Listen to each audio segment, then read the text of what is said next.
Hello, everyone, and welcome to Week 2 of the Final Fantasy Randomizer Spring Tournament. I am Melee Wizard, and alongside me is Hyra Fellows. How are you doing this morning? I am up, awake, and chipper ready for another great race in our spring tournament. Melee, are you wielding the Cat Claw or the Mazmune today? Oh, Mazmune, all day, every day. All right, well, hopefully we'll have a Mazmune seed and give these runners something to really run through this seed with then. Let's get ready and have our runners released here, and off they go! Yep, so we have an 0-1 matchup here, and the primary difference between our two parties here is Mab is taking double fighter red mage and the required black mage, while Mageius is trading out one of the fighters for a red mage. We'll see how much of a difference that makes here. Yeah, that early black magic could come in really key here. We got Lit 3 and Warp, that's not bad, and Cure 4 and Fade and Inf 2. Ooh, man, level 1 is loaded. Wow, I think that really favors Mageius here, because he'll have more spell charges to work with in the early game. Especially since the one that the red mage can't use is Cure 2 and on the second slot, so that's no big loss. Yeah, but 2 casters for Warp can make a really big deal if you try to do something like a really early ordeals play, so I really think that could come into play. Oh, yes. And looks like imps have slow. If nothing else, that also makes the fight itself take longer. Yeah, all about those time delays in the early game. Those can really set you back, because it takes you longer to get started. And Mageius making or deciding not to make that play. Looked like he was headed to do that early king check, and then noped back out, remembering that with these spells he can probably take Garland easily. Would have been an interesting play to see what the king gives right off the bat. Yeah, it could be especially interesting if you found something like the ship and you could go to check Provoca and stuff before you did Garland. It could make your routing a little different. Yep, so for those who don't know, one flag that we have here for this is Town Shuffle. So aside from Corneria, until you actually enter a town, you don't know which town it is. So you could enter Provoca and end up in Lafayette. Ah, and Mageius making the play. To heck with the chests on the side, we're killing Garland immediately. We must protect the princess. And it's not a bad decision. It looks like it's just money. Yeah, could be an important thing if you found Provoca or Elfland early, but beyond that, the money's probably not going to be an issue. But Garland wakes up with Fire 2. Oh, wow. Ooh. And Mageius getting the canoe and the herb from the royalty. That puts us in kind of a conundrum, though, Melee. Would you go right here and go ahead and check Provoca, or would you go left, check dwarves, and go down and find out what that herb turned into? That's an interesting thing. Yeah, you got incentives going in both directions, kind of. And with the canoe, you also have the ability to get down to the Vanilla Crescent Lake, so that's another thing that could be a pretty big deal. Yeah, that is definitely a dangerous trip at such low levels. It's all about risk management here. And there we go. Wab finally got good turn order and got Garland knocked down, so he'll find out that information about the canoe here. There we go. Mageius doing a large amount of shopping in Corneria. Went back, finished off all the level 1 spells he wanted, got a few things from the item shop, and is now getting ready to save and head on his way. And halfway's decent weapons in the shops. I seem to have fallen out of the habit of even checking weapon shops in Randomizer. Unless the shops could have like the high-end elite gear or something, but that's not the case today.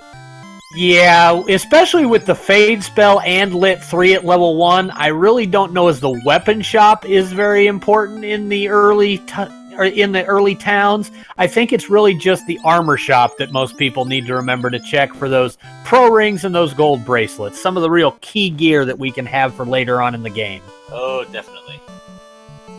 Oh, hello, unrunnable spiders. Wab making the play straight across to Dwarf Cave, and I assume on down to turn in that herb to the Elf Prince. Got to get him awake and conscious again. Yeah, and regarding the choice between going left and right, I don't know if there really is a right decision. It's more of a case of which one is the correct. It's not like good or bad. It's more of which one is the right decision, and that may make the difference here if they go different directions. Yeah, I am a little more partial with the canoe specifically to go to Provoca first, because you can make the wrap to Crescent Lake and then wrap on to the Elf Castle without skipping much, because all you have access to going to the left is 2 chests in Dwarf Cave. So I am a little partial to that direction, but either way could work. It's just a matter of the routing.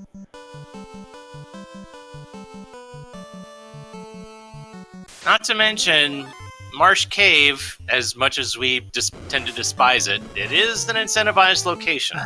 Oh, it's a little too early in the morning to be bringing that place up, isn't it, Melee? It's got to happen sometime. Unless it's like, unless there's like a pointless ruby in there or something. Unless you're Crab Cakes, who for 2 weeks in a row has skipped Marsh Cave without a problem, which has got to be some insane luck. Yeah, don't remind me on that. That was one of the ones that he benefited on that against. Yeah, she commented last night she'd gotten away with it 2 weeks in a row, and I was shocked to find that out, because I knew she'd gotten away with it once, but Ooh. Twice is ridiculous. Hello, Nuke and Fast at Vanilla Elfland. Ow, Nuke and Fast, but Wab is going to be restricted to only having one character that can learn either of those. Another potential pitfall for later, that Black Mage's HP takes a long time to ramp up, and if you find one of those nasty fiends, a Red Mage is much more survivable. Well, there's the gold bracelet in Corneria. Another reason to remember to check those armor shops, ladies and gentlemen. Those Cornerians can hide those gold bracelets every once in a while. And Mageius is going right.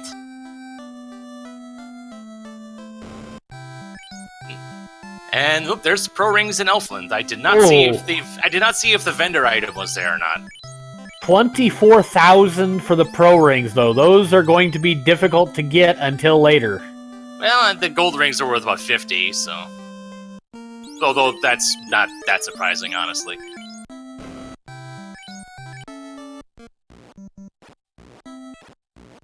Alright, first halfway decent weapon. We do have a coral sword there for our fighter, so we're starting to improve a bit.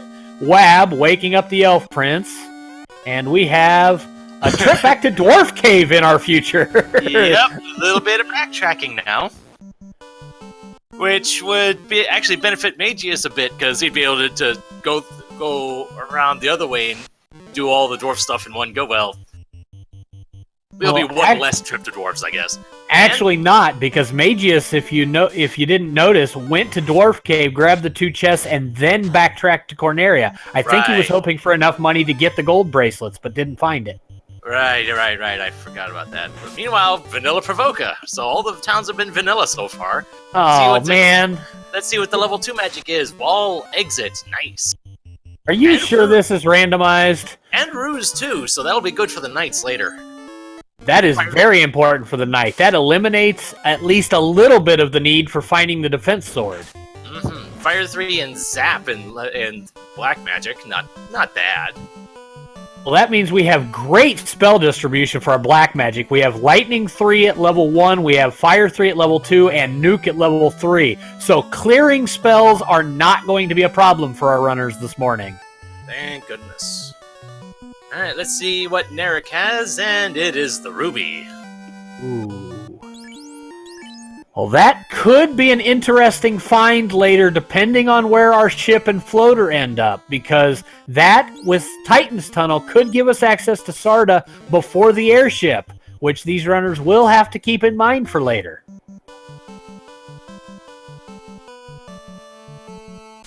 You know, Mageius fighting the pirates, which will be...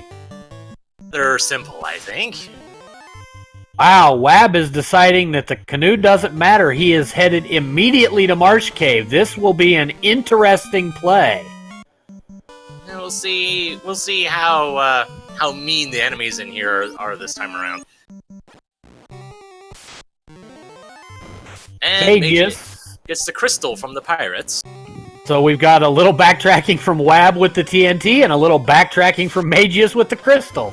We're equal on the backtracking at this point, Melee. It's just a matter of what those fetch quests give us.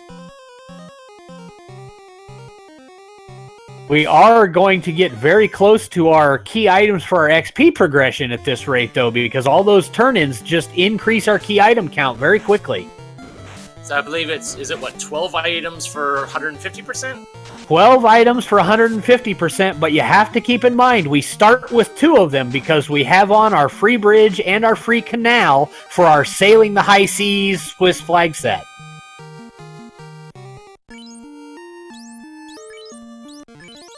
Yeah, Mageius heading back to Matoya. See what we get for that crystal. The TNT tentatively didn't turn out to be much, but let's see if the Matoya fares better.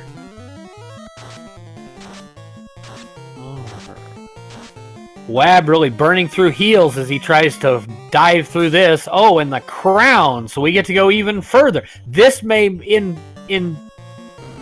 incite Mageius to go back to the left, because with that herb there, he can get the crown and the herb turn-ins back to back.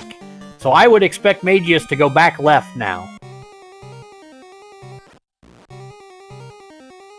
Alright, so top of swamp. Let's see what we got. So just some money so far.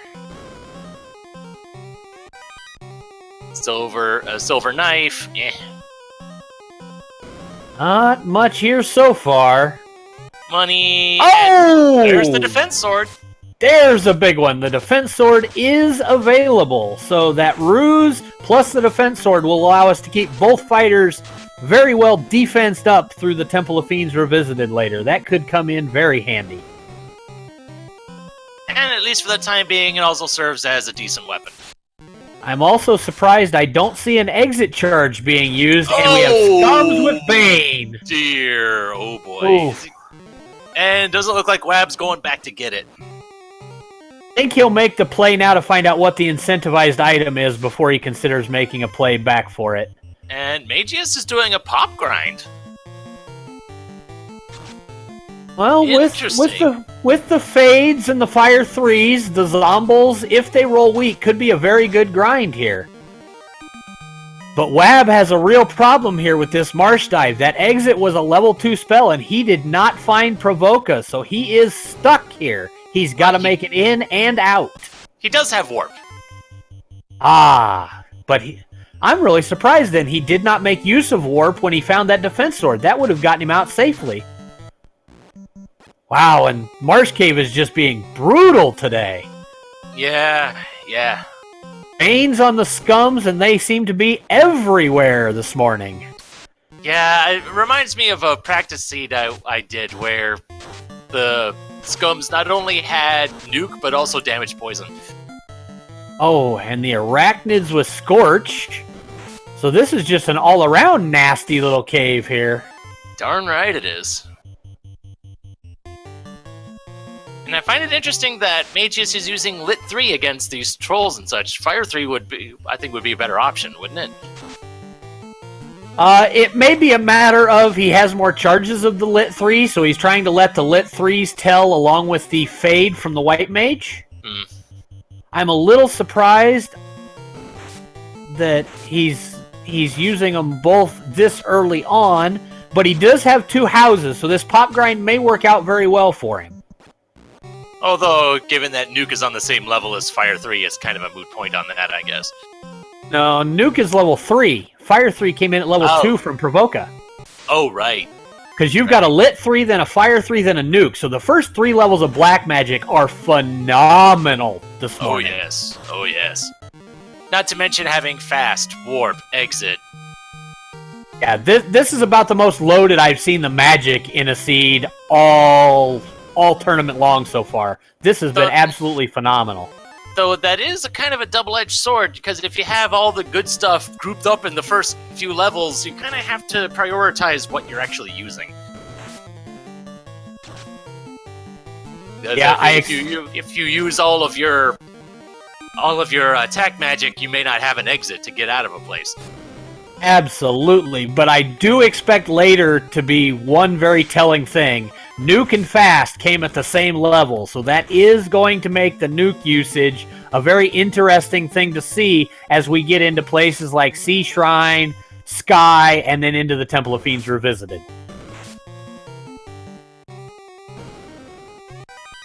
Mageius continuing this pop grind. It looks like he's just going to play it out for all that it's worth here. Wow, that is Vorpal and the Defense Sword in Marsh Cave. And the Katana, too, for whatever it's worth. Well, quite literally whatever it's worth, because they might need to sell it. Last night it might have been worth a lot, because we had a 3-thief Black Mage party in one of our races, but I don't foresee it being worth much this morning other than a little gold.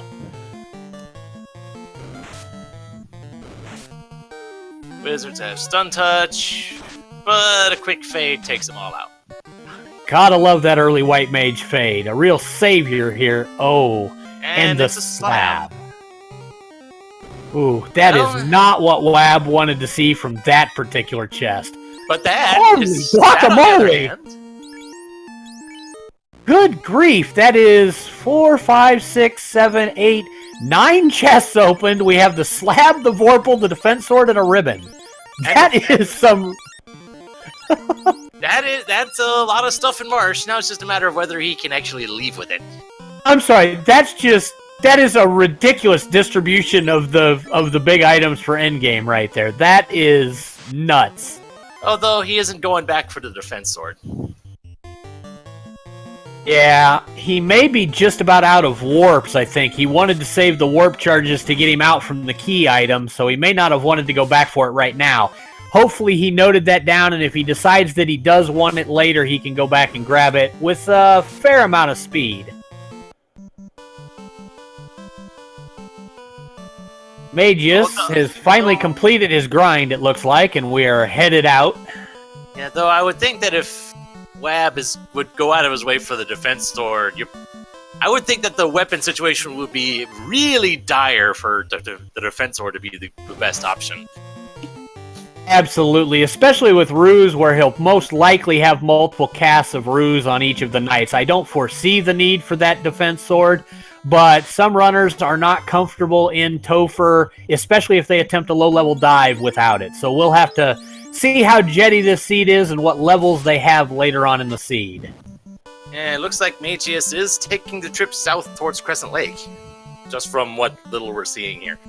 Yeah, we are having a bit of a frame drop issue on Mageius' stream. We'll attempt to get that cleaned up here.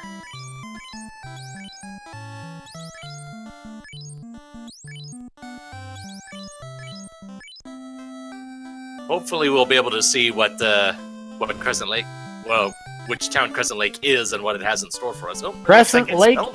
Wow, so that's going to put a little bit of time back in Wab's hands because he's already got that slab. So a single trip to Crescent Lake Vanilla will take care of him for the seed. He'll be able to translate that slab and be on his way. Meanwhile, Wab is kind of going back to the right towards Provoca. Okay, we have a level 5 Temper sighting melee. That's not great, but it's not bad. And it is top slot, so I believe that will be both Red Mage and Black Mage learnable, so Mageius can get it on both very early here if he wants it. Okay, that is good. Mageius getting turned around a bit here. He is taking the wrong turn on the way to Albuquerque this morning. And is heading for Volcano. Maybe looking for that armory dive to get some money to afford all the spells. So, yeah, Wab is level 6, and I think Mageius was that level 9? Yeah, it looked like he got up to 9 on his pop grind there. So grabbed about 5 or 6 levels from it, and I'm sure got a pretty good amount of gold from it, but it looks like he wants some more information on what's in the chests here. He may even going to be attempting to full clear the armory floor.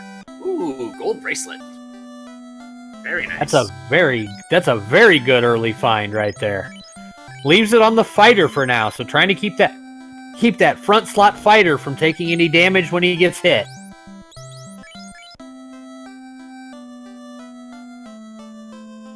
Decides not to go after those ones in the top right corner. Makes sense. The armory area proper has just a ton of chests in it. Yeah, we'll have to see if he goes up to grab the 2 chests that are just above the armory, or if he goes straight to the armory for the information out of the multiple chests in that location. I think I'd probably go south first and grab all these chests for the info first. Mm-hmm. Ooh, and the Peds are there for some good XP with Lit 3s available. This should be a pretty quick fight. 120. Nope, looks like they don't have more than about 250 HP, so with this spell list, they should not have any trouble knocking Peds down today. Money, ice armor. And the flame armor. Okay, so that'll be good for Wab when he gets there. Wizard This will staff, mage staff. Wow, front loaded with all of our helpful items at least. I am a little surprised here that we did not move the gold bracelet down to one of the mages with access to the flame and ice armor, but we'll have to see what Mageius' plan is there. Wab getting the crown.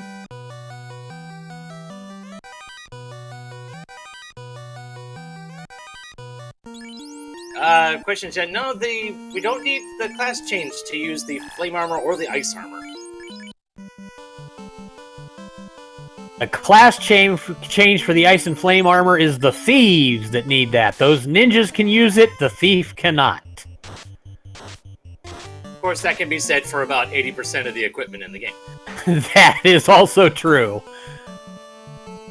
Oh, looks like Mageius found a Pede fight, but no, he goes right back out of it and avoids the Pede fight. I'm really surprised with the spell list there that he didn't take that fairly XP-rich fight this early in the seed.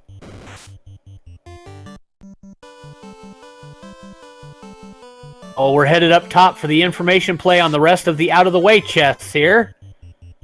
He's making for hairpin chest, it looks like. This one is guarded by a trap tile, so we'll have to see how bad fires are for this seed and find out what's in that chest. Ooh, Wab is doing the crown turn-in. Let's see what we got here. And it is the loot. Required, but not immediately helpful. Astos playing a little music, getting down tonight.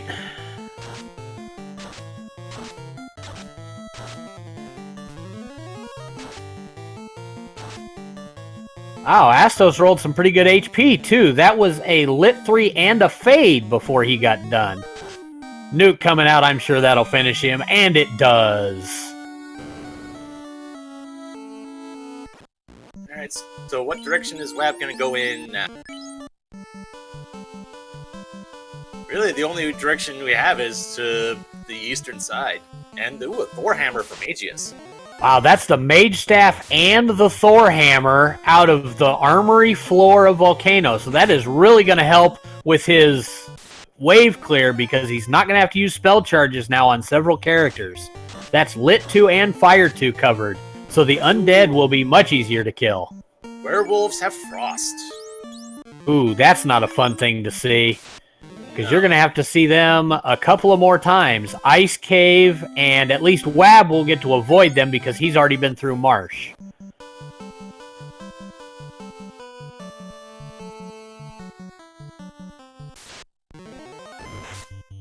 And there's the exit out play from Mageius, saving the gear that he just found there, including that Thor hammer. And it looks like he may be considering going straight for carry.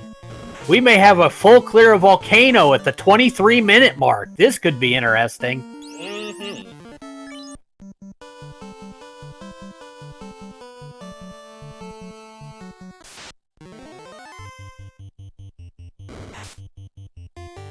Mageius getting into these... Meanwhile, with Wab heading in this direction, will they decide to follow Mageius' footsteps and to dive the armory, or will they go to ice? I would be very tempted to go to ice at this point, Melee, because we're still looking for either the ship or the floater. One of those two is going to be required to get to the rest of the areas in this seed, and we don't have either one yet. So I think one of those two is going to be in that incentivized chest in the ice cave. Well, if you really wanted to be mean, there's still the chance that it could be loosened. We do have two loose items about. One of them might have been that ribbon that Wab got. We don't know. Yes, the ribbon being incentivized in these flags does make things very difficult, because you're never sure when you find one in a chest whether or not it was the incentive item. Question in chat regarding the band class. It is the black belt this time around.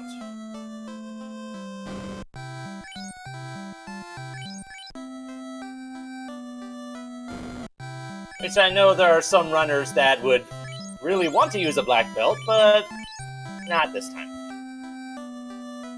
And I did not see what was in white magic for level 5.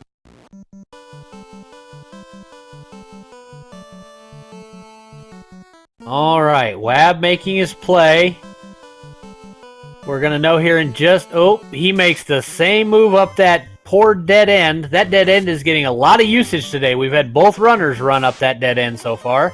I think that means Wab is heading for Volcano.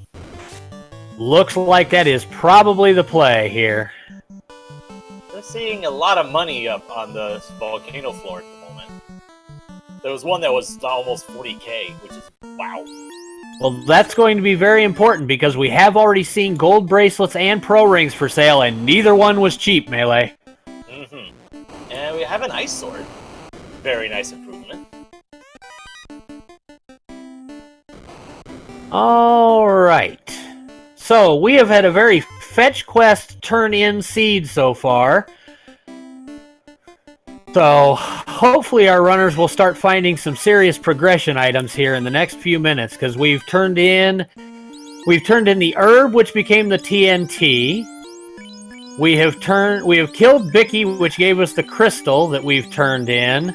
We've gotten the crown from Matoya, which we turned into Astos for that ever-elusive loot.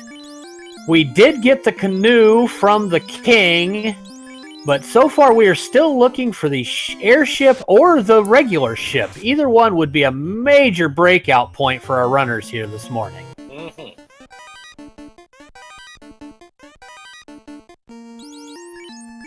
I'm really surprised with that incentive item in ice that Mageius, after finding the Thor hammer and the mage staff, did not turn around and make use of those to dive the ice cave.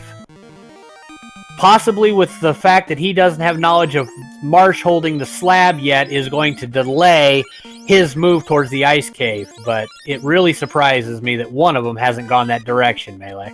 At least in Mageius' defense, at least he's already here at Volcano. Question in chat, the ribbon was in Marsh, the bottom of Marsh. Yes, Marsh was ridiculously overloaded today. We found the defense sword topside, we found a katana, we found a ribbon, we found the slab, and we found the vorpal. So, regular Marsh Cave dive yielded some serious return on investment today. And Mageius is doing an Agama grind. Mageius looks like he really wants levels. We had an early pop grind with that early lit 3 and fire 3 at level 1 and 2, and now he's doing an Agama grind. So I think Mageius is going to have some serious levels here very quickly. I think the bigger implication here is that he's going to try and take out Carrie right here and now. Oh, yeah, the instant that he left Armory floor, saved, and went back in, I was sure we were getting a carry play. I just wasn't sure whether we were going to have a grind before that or not. It looks like he wants to be absolutely certain Carrie can't kill him beyond a shadow of a doubt. Which, given how Carrie can be, who knows? We'll see how well that pans out. Yeah, we'll have to see. Carrie can have some really unusual things on her plate. Especially with Red Mage down, and we have not seen any life spells yet.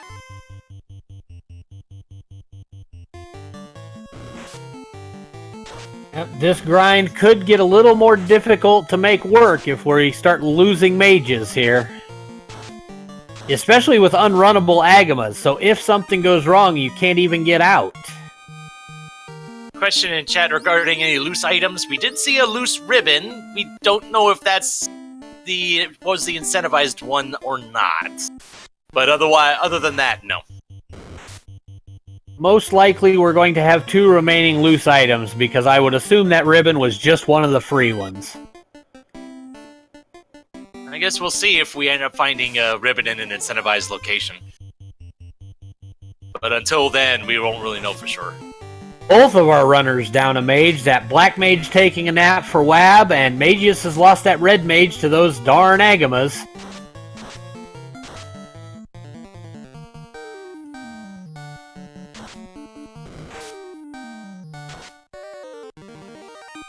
But Mageius able to take out those Agamas pretty quickly with that ice sword.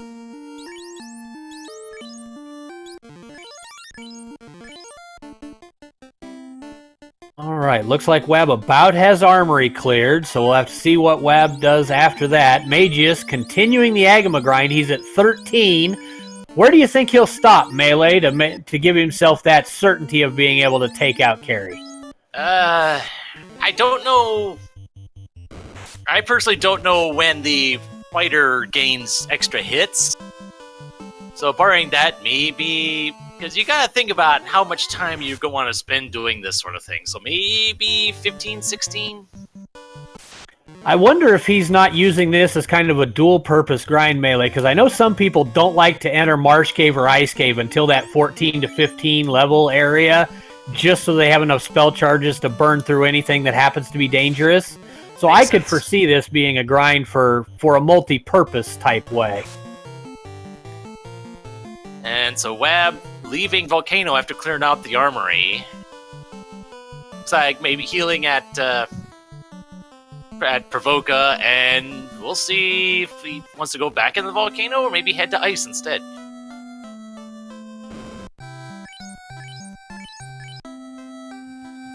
I wonder if that wasn't an armory play into Ice, but he had to deviate due to the Black Mage being dead. He had to give himself a little extra help getting that Black Mage back alive. And, oh boy. Down Oh, goes no. the White Mage for Mageius. Well, that makes this pretty much a confirmed dive for Carrie then, because I don't think that Black Mage has enough warp charges to get all the way back out of here. At this point, probably not. But he's still grinding. And the Agamas rolled low, so it looks like the fighter's to the point he can one-shot him. This may... Is it possible this is intentional, or are we looking at a 2-man strat this morning from Mageius?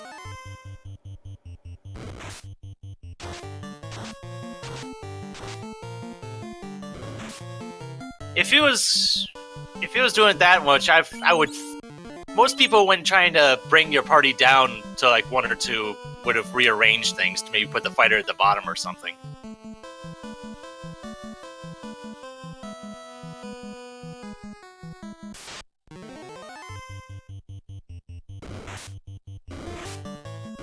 All right, Wab diving back into the river with the canoe, and we do get an ice cave play here. Yep, heading to Ice.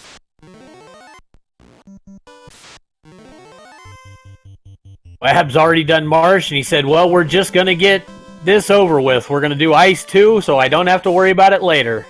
Here we go.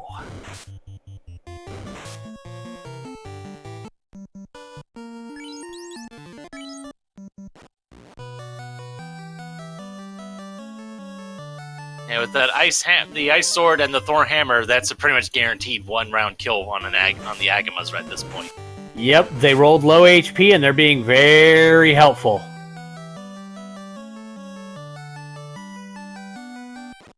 We're having a discussion about the 2-man strats. The one thing that I think the Black Mage has over the Red Mage in this particular instance is the Black Mage is going to accrue spell charges faster, which may be something that's coming into play with so many spells on the same levels. We want as many charges on our mages as we can get if we're going to power level 1 or 2 of them.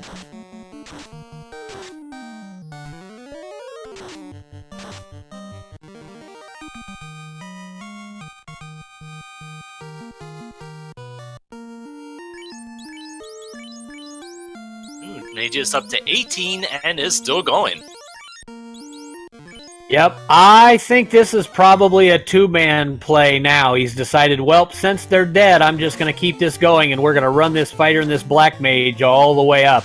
I could see him going to 20 very easily right here. It's just a shame that I'm sure they haven't reached that threshold, the XP threshold from the key items. That would have made this grind a lot faster. Yeah, they have not reached that threshold yet because they're only getting 1,200 per Agama. All right, so Wab. Are we going to use the warp strat? Definitely. And it's the bottle. Oh boy. Now, wait a minute. We haven't seen Gaia yet, have we, Melee? And there's the adamant as well. Oh boy, another fetch quest. And Oh, it's going to be an adamantine ship. oh boy, getting any sort of transportation outside of the canoe is sending our runners all over the place. My goodness, that is the herb, the crown, the TNT, the crystal, and the adamant now. So we already have the bottle. So other than turning the slab into Lefane, we are basically done fetch questing here. We've got them all already. Oh no, the mages with trance! Oh dear. Wab is stuck in the trance revolution! And the mages are bringing the heat, which isn't as bad. Now it's just a matter of what else they may have on their spell list. Oh, his fighter's got up. Can he get out of here? Oh, heat and scorch. So the mages have heat for days. Scorch isn't so... I'd be more concerned if I was seeing cremate, but then comes the fade and down go the mages.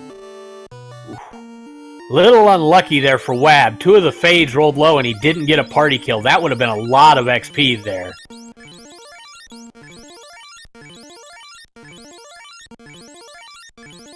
Now, with that adamant information and Wab knowing that there's dangerous stuff down here, does he exit out or does he make the play for the rest of the chests here?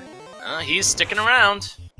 He certainly is. Mageius still grinding the Agamas. Wow, what level is he headed for here? Good question. And Wab finding the heal helmet. Goodness knows, I personally adore the heal staff and heal helmets, so I can understand why some people would prefer having other things. Yes, Mageius is at 21 so far, and is actually leaving. I guess he doesn't trust himself to kill Carrie at level 21 and decides he wants to save these levels? Not a bad decision. Because goodness knows, if you lose to Carrie, all that grinding time just got thrown away. But he's not healing up, and he gets into a fight. Oh, but he gets away. Still safe and looks good he's here. He's low on heal potions, so he's kind of wanted to preserve them at least a little bit. But now he's used the last ones up. Now that may have influenced his decision not to take carry on right there. With the inability to get back to full HP, that may have been the deciding factor. But he got his levels, so for moving forward, he should be at least in a good, decently better position. Absolutely. Right. This Black Mage is going to have charges for days. Alright, so let's see what's in these last couple chests in the Frostwolf room. Money and cloth, though not much to speak of in these ice chests so far. Oh, and we've got the Trance Mages again. Wab trying to get away and succeeds. All right, what is the next play going to be in the fetch quest seed that we have here this morning? We have completed nearly every fetch quest in the game at this point.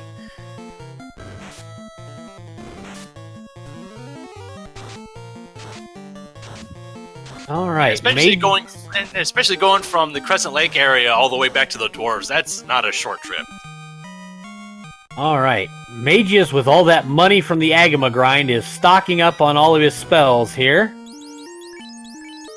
We do have basically everything we need except possibly Ice 3, I guess, Melee? That's about the only thing the black magic is missing at this point. For black magic, yeah. For white magic, I would still like to see Life or Life 2. Money. Ooh, black shirt. And flame shield. Nice. That's going to give Wab even better fighter gear than he already had pre-promotion. And Wab may be looking to take an eye grind here. What did the eye roll? The Agama rolled very politely. What did the eye do? Here we go.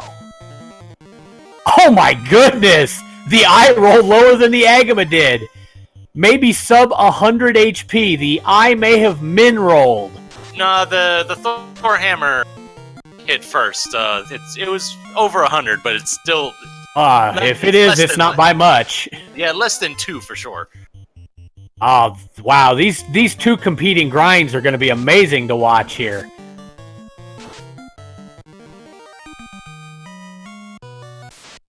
All right, so we saw Mageius take the fighter and black mage up to 21. Let's see how far Wab goes with this one.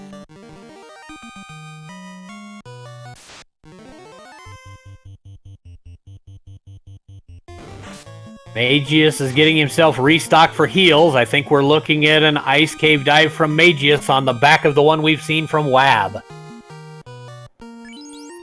So basically our difference in the race right now is Mageius is done with his grind on the Agamas and Wab is completing his grind on the Eyes. So we'll have to see what difference that makes in the time that Wab has to get his grind completed. Question is, are mages on the random encounter list for this floor? I do believe I think they are. Ooh, for this floor, I know they're the trap tile on the right-hand side. Yeah. But I am not sure about whether they're on the random list for this floor. I know. Oh, so pinning down the HP on those eyes, it looks to be around 130.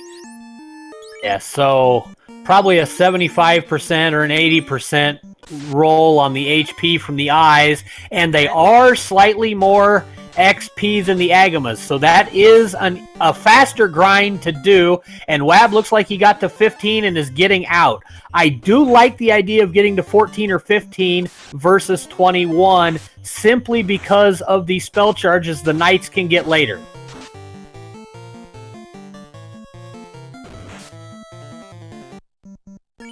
Oh, and Mageius looks like he's not. Where is Mageius going here? Good question. Is he headed? But no, now he's leaving. What in the world? Maybe Marsh. Maybe the Crown Turn In. That is possible. I'm just shocked that he's going that far back after he went to provoke it a heal. Because if he wanted to do that, he could have gone to Elfland. Right. Yeah, that's an unusual route, but he may have considered Ice Cave and then changed his mind, actually. We're having some frame issues here, guys, with Mageius. We'll see if we can't get that fixed.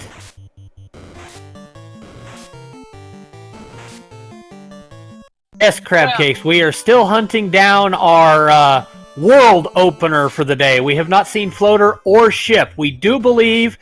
No, Crab Cakes, the only way it could be loose in Volcano yet is the Red Dragon chest, because we saw the rest of the chest before Mageius did the Agama grind. So we're down to a loose trip in Red Dragon, or possibly the Adamant turn-in that we found loose in Ice Cave. Unless, if we really wanted to be mean, adamant could turn into the key. Oh, are you thinking a Marsh-locked ship, Melee? Yeah. Is that what you're looking for this morning? Maybe. just having the key at this point just turns everything into even more of a wild goose chase than it already has been. Goodness, Melee, it's not even lunchtime yet. You're already doing this to our poor runners? At least let them get some food in them. They're hungry now. Yeah, they should have eaten before the race like I did. Anyway, let's see what the adamant turns into. Oh, we have a hooray, dwarf! And it is the ship. All right, now we get our access. We'll get to see, and this is where our runner's knowledge comes into play, Melee, because that ruby we got from the princess at the very start of the seed may come into play here. Ruby was at Marsh. Or Marsh was the slab, I believe, there, Melee. Let's see, what was Ruby again? Because I know Ruby was not... Ruby came from the very first set of turn-ins.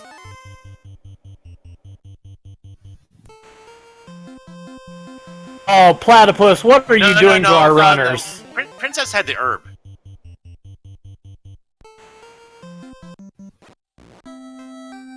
Yeah, the king and princess had canoe and herb.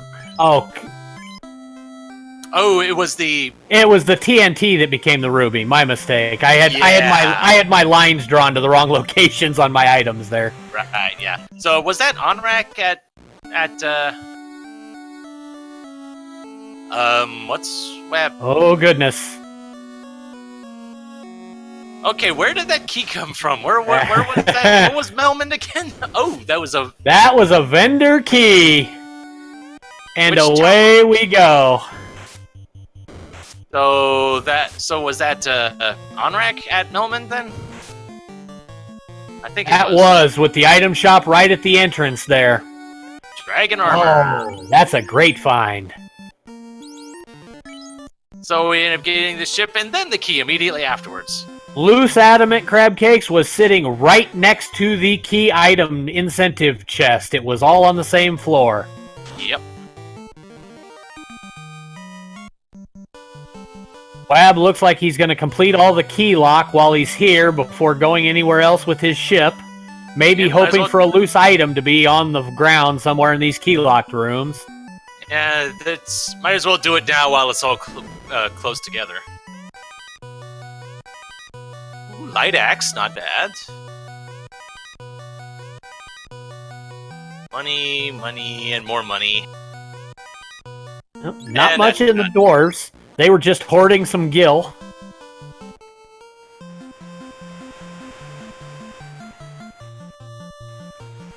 Alright, Mageius is getting through his ice cave. He's down to the frost dragon trap tile. Swings at it with that ice sword and then runs away. Sharks have thunder. That's not nice. Ooh. Thunder on the water. Hey, isn't that like a dangerous combination there? Why do you think thunder did so much damage? Yeah. Well, if the fighter hadn't gotten so wet going skinny dipping, we wouldn't have had this problem. Actually, I think it's Mageius' fighter that's still rocking the gold bracelet.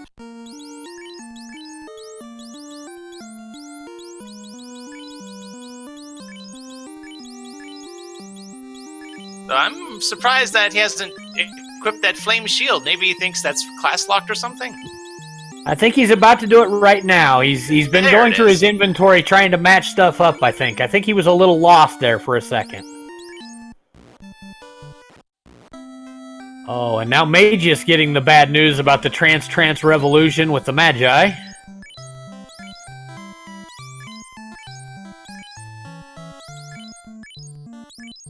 As far as follow-ups are concerned, Heat and Scorch aren't the worst. Yeah, we're really lucky that wasn't something like Cremate. A trance backed by a Cremate or a Thunder or an Inferno could have been very, very ugly. Oh, yeah. Now, here's one thing that I wonder if Wab is thinking about. To the south side of Elfland, there's a separate dock, and we know with the ship, he's very likely to be traveling the high seas to turn the floater in. So he could route this in differently later, but he is going down to grab the 4 chests in Elfland Castle right now.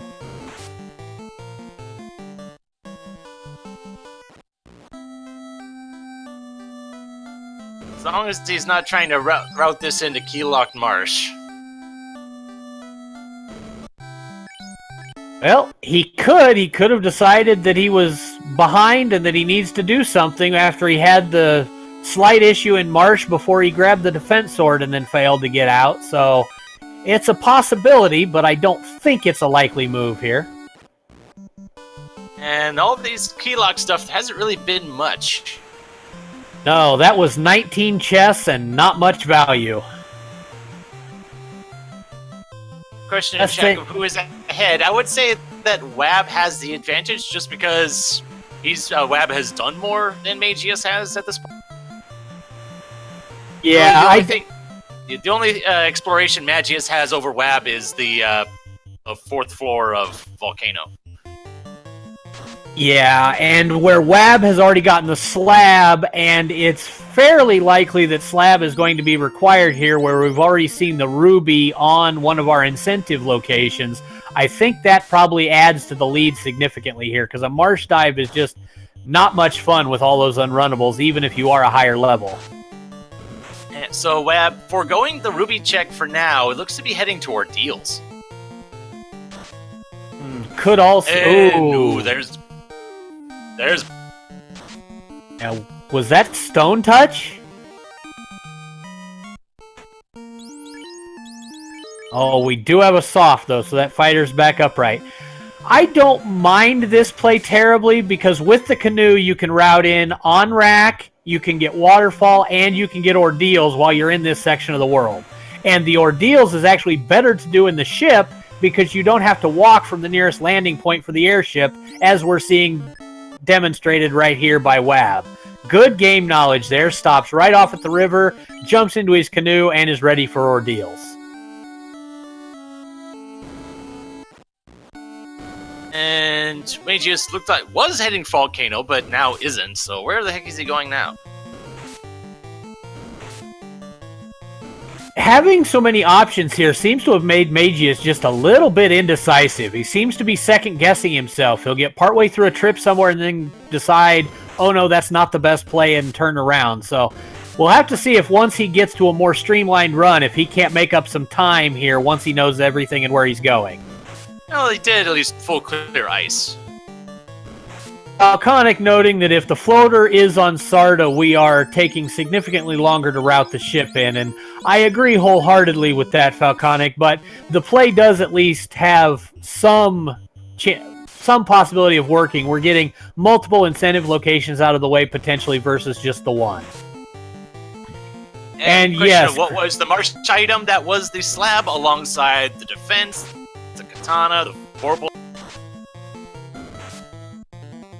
Yes, Marsh was probably the most loaded I've ever seen it. Between the katana, the vorpal, and the defense sword all being down there, a ribbon, and the key item, it was very heavy on the possibilities for the end game there.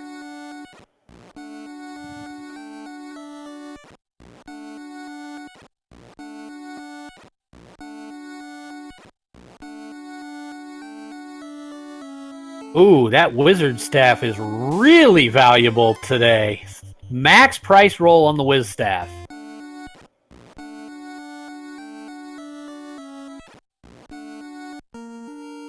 Hey, Wab's just getting turned around all over the place in ordeal.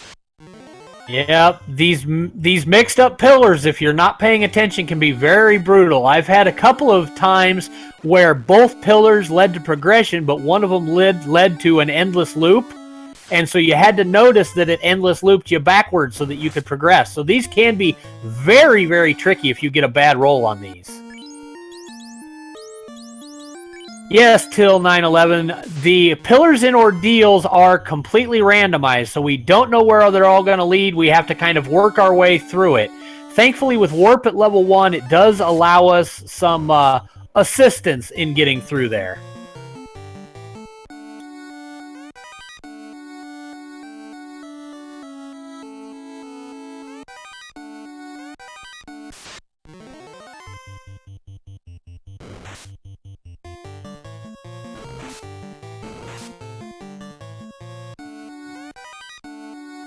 All right. Not a whole lot in ordeals so far. Zeus Gauntlet. Flame Sword, that's good for the second fight. Especially since, it hasn't been deep in Volcano, doesn't have the Ice Sword yet.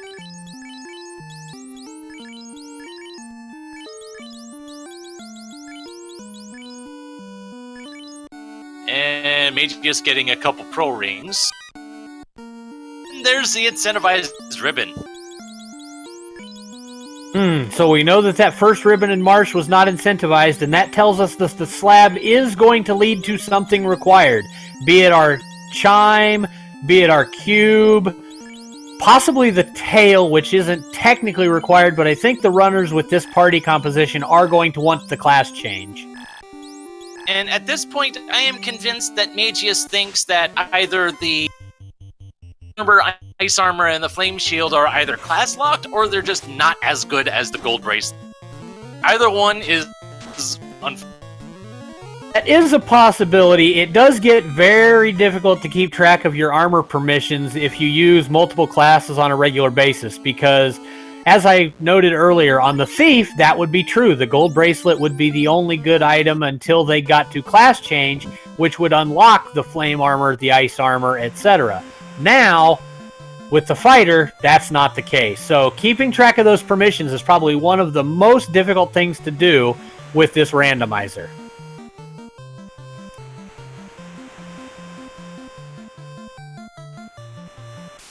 All right, Meiji is clearing out Astos to get that musical instrument that he's been playing all day. And Wab is making the play for Onrak. Let's see what we have here. Potentially Lefane for a key item, or potentially Crescent Lake for a key item. Alright, let's see what we got for level 6 magic. Heal 3, it's alright.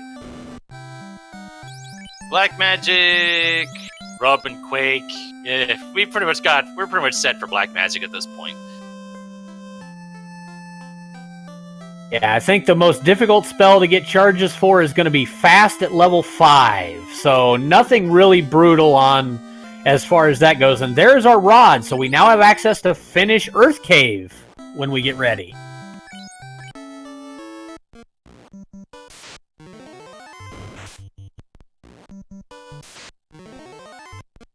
And Mageius getting the ruby from Narek. And Wab is heading for Waterfall. Making the play for as many key items as he can find here. One of the fighters gets knocked down. That's rough, because as Chad is noting, it looks like Life and Life 2 are going to be locked behind level 7 and 8 magic, so we're not going to have much for Revival this seed. That could make things very interesting in the Temple of Fiends Revisited. Which means that whenever our runners find Gaia, they might be stopping in the shops there to see if they can find something.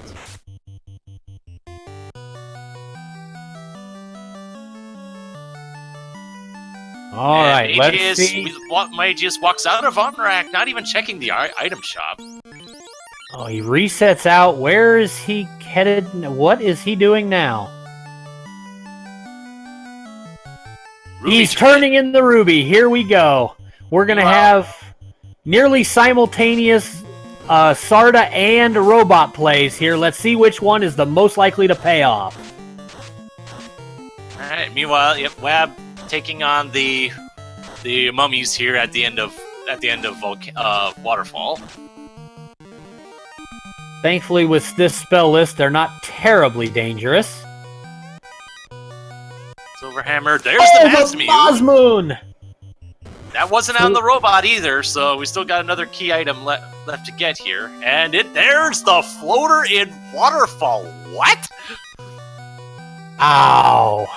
Ay, that is mean. Masa and floater in the same location. That's an important place to get to. Uh-huh. Oh, man.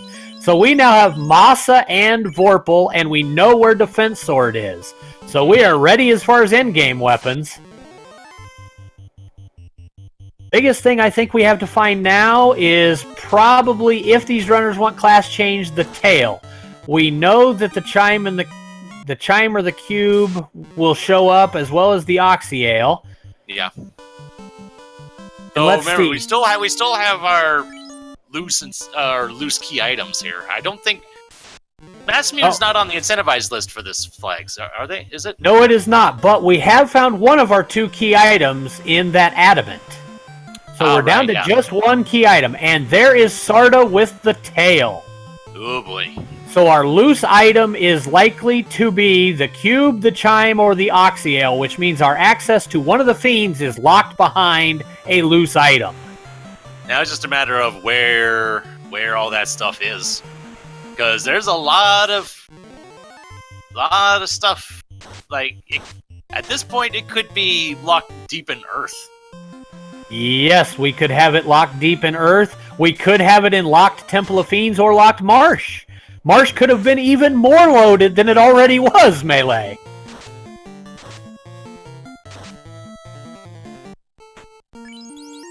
Alright, let's see if Mageius checks that item shop in OnRack. Oh, looks like he might. Yep, There we go. There we go, and if there was the key for 13k. Not the worst price.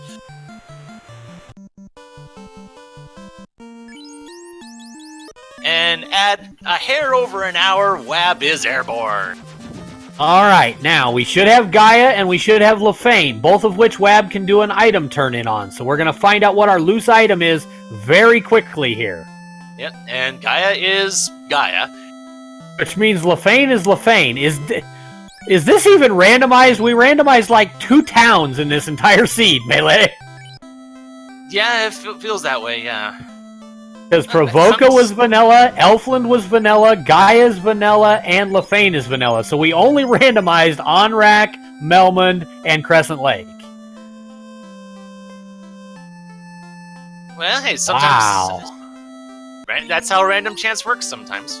So let's see what the fairy gives. And there's the chime, so there's our Mirage Tower access. Alright, now the question is going to become, if Lefane gives us Oxyale, where do you go? Do you go to Mirage and only clear the 2 levels? Do you dive the mermaids? Or do you take the risk and go to Earth Cave? We've got lots of options and not a whole lot of information yet. Well, he's not checking Lefane just yet. Gonna go ahead and get that tail from Sarda. He's not. I hope he doesn't forget that he's got that slab translated already, or that could be a problem. I mean, to be fair, the walk to Lefane is not short.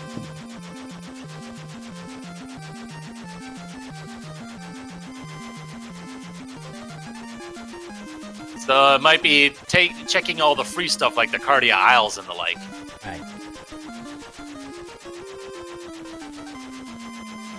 And probably get the class change along the way. It looks like Wab's timer has just cut off the 1 at the front, so I don't think we really have any confusion there. It's just simply we lost the hour when it bumped up over the 59-minute threshold there. Thank you, chat, for noticing. Now, though.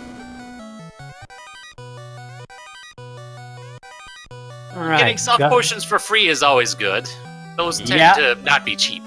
Especially since we know that Sahags have Brack already, so running around on the seas and running around in waterfall or sea shrine is going to be dangerous. I thought it was the werewolves that had Brack. Did Sahags have it too? Sahags stoned somebody when they were matched up with a shark because I saw Thunder followed by Brack. Fair enough. Okay. Oh, I didn't see that. Oh, and there's our opal. Nice. So we've got a gold and an opal bracelet for our 2 mages on Wab's side, so he is going to be well protected through the rest of this seed. So didn't switch the gold bracelet over to the white mage. That's still using a silver. Did they drop the gold bracelet then? No. Dropped the set of iron armor, but did switch the gold bracelet over. Ah. But that may be a moot point once with the class change, you'll probably be equipping the black shirt. Ah, that is possible. May want the extra resistances. And I actually missaw the party order. I thought the Black Mage was at the bottom. It turns out it wasn't.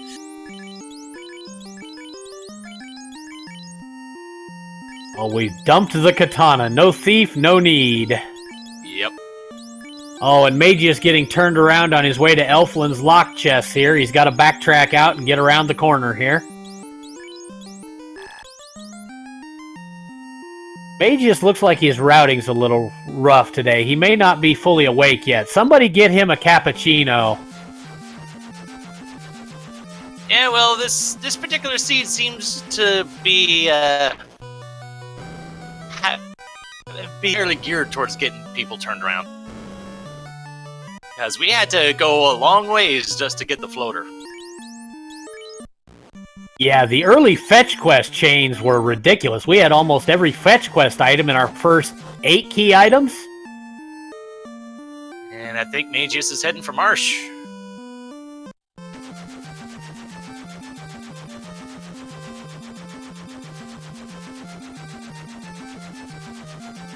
Yep, it looks like he's going to full clear the Intercontinent here before taking that ship north to Ordeals, Onrak, and Waterfall. Alright, Lab is heading for Lefane. So we'll see. We'll see whether we get the. Let's see. What are we still missing? The cube and Oxyale. That's the main things we're missing right now. Question about the flag set: is it normal to be an hour through and not have an orblet? Well, in this particular case, I think that's actually pretty likely to happen. We probably could have had an orblet at about 25 minutes, but Mageius decided to make a play for XP and back out rather than attempt to fight Carrie. The rest of it's been so fetch quest intensive that the time consumed is just terrible at this point. So I think Wab will probably go looking for a loose item here in Mirage with that cube pickup, and we'll see if he decides to go for Tiamat. So that might mean a full clear of Mirage and Sky, so that will be a lot of chest to check. Yep, I fully expect a full Mirage Sky check at this point because the chest density there is huge, and we know we're hunting Oxyale. So we know we've got one loose item left, and we know what it is. We just have to find it now. So at least we don't have to full clear Sea Shrine. That will let our runners go mode Sea Shrine, and I would expect Wab to do Sky in the hopes that he can go mode Earth Cave as well. Or maybe heading for Volcano first, because Wab didn't check Lower Volcano. Yep, we have not seen Lower Volcano yet. I am a little surprised that with the grind on the eye Wab did and the Chime Cube, that we didn't just take Mirage Tower while we were there. But he may not be comfortable with Mirage. He may have thought of something and decided something was out of whack with the way his party was prepared or something. We'll have to see how this works for him. Yep. And Mageius getting the defense sword. We'll see if we can leave Marsh with it. And Mageius dropped the light axe too. That's interesting decision. Yeah, Mageius had been to Provoca when he found the defense sword, so it's a simple exit out to save it, as opposed to Wab's situation where he didn't have access to that spell yet. So much easier time for Mageius. Wab did have warps at the time, but I guess just opted not to use it. Yeah, I think Wab was very keen on saving the warps to get out with the key item. Because he did not have any way to regenerate his spell list at that point in time.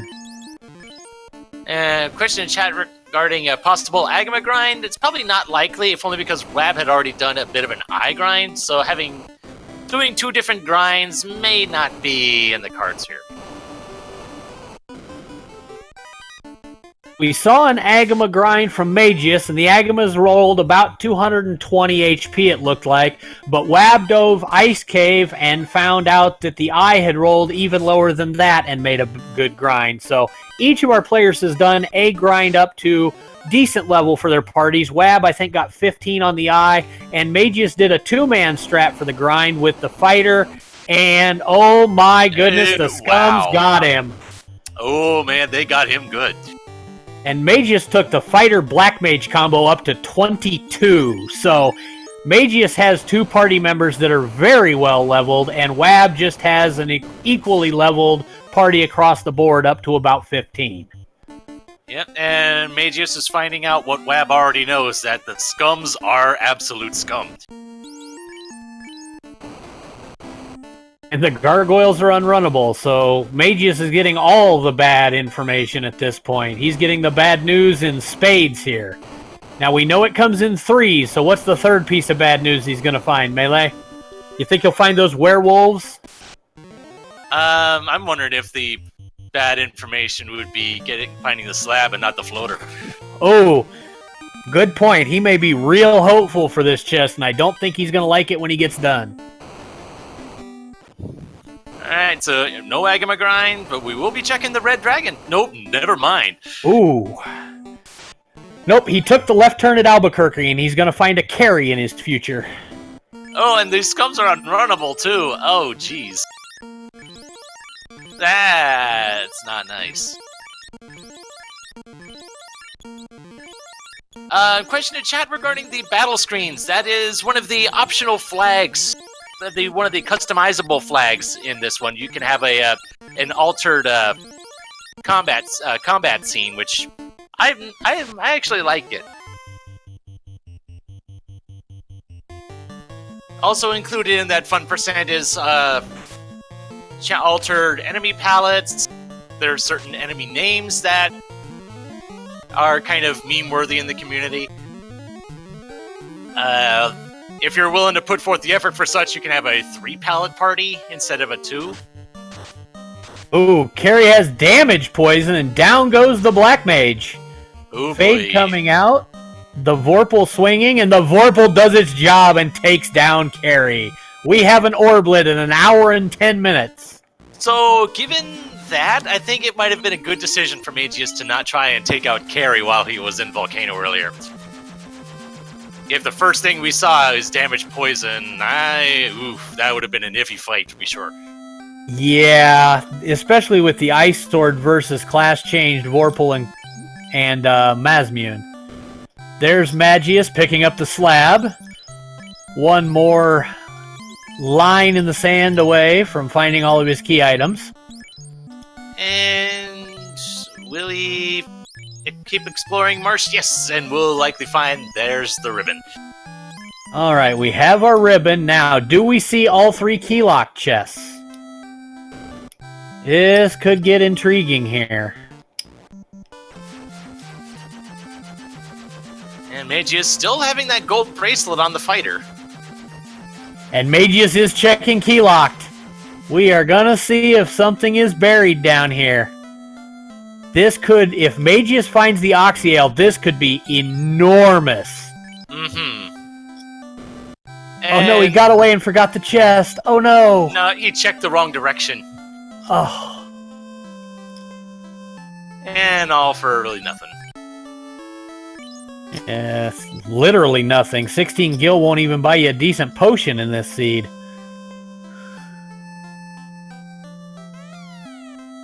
Oh, Wab has forgotten he doesn't have Oxyale. He thought he was done.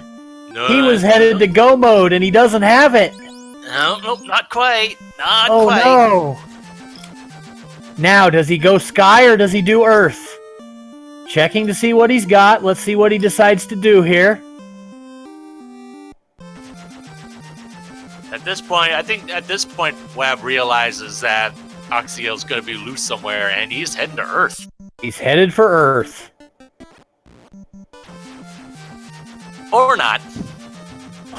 Well, we have had so many fake outs this seed. People have been headed one direction, changed their mind and turned around. I think he's headed for... I think he realized that he's got access to all of Sky now. I think that hit him that he had both. Because, yeah, he is motoring for that big desert. And Scums with the Bane are getting Mageius again here. They've got all of his mages down and only the fighter is left. And that's going to be a brutal fight with only a fighter because he does not have one of the magic weapons, but he gets a crit and gets through it.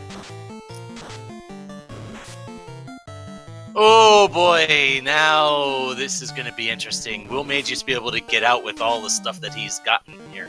Yeah, this just got very ugly for him. But he should have a ribbon on the fighter, which should protect him from the 3, except for the 3 and 256 chance. He should be much more safe getting out of here, especially with the levels that fighter has. He has that fighter so many levels.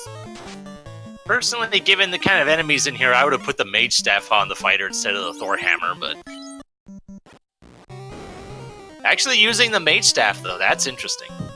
Anyway, Wab is into Mirage. Let's see what we get here. See how deep we have to go to get that Oxy Elf.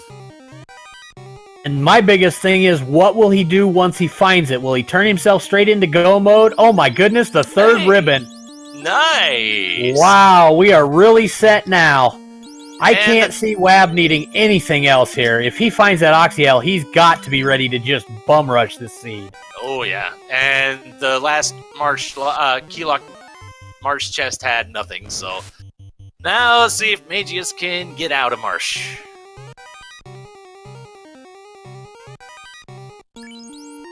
And some good stuff in Mirage 1, but not what he's looking for. That third ribbon is very, very nice, but it's not the Oxyale. Yeah, but the third ribbon gives him so much protection. He can have one fighter have one and protect both of his mages to give himself so much more survivability now. Especially with the lack of life charges, I think that third ribbon could come in key in an ugly Temple of Fiends Revisited with the second tier fiends there. Yeah, definitely.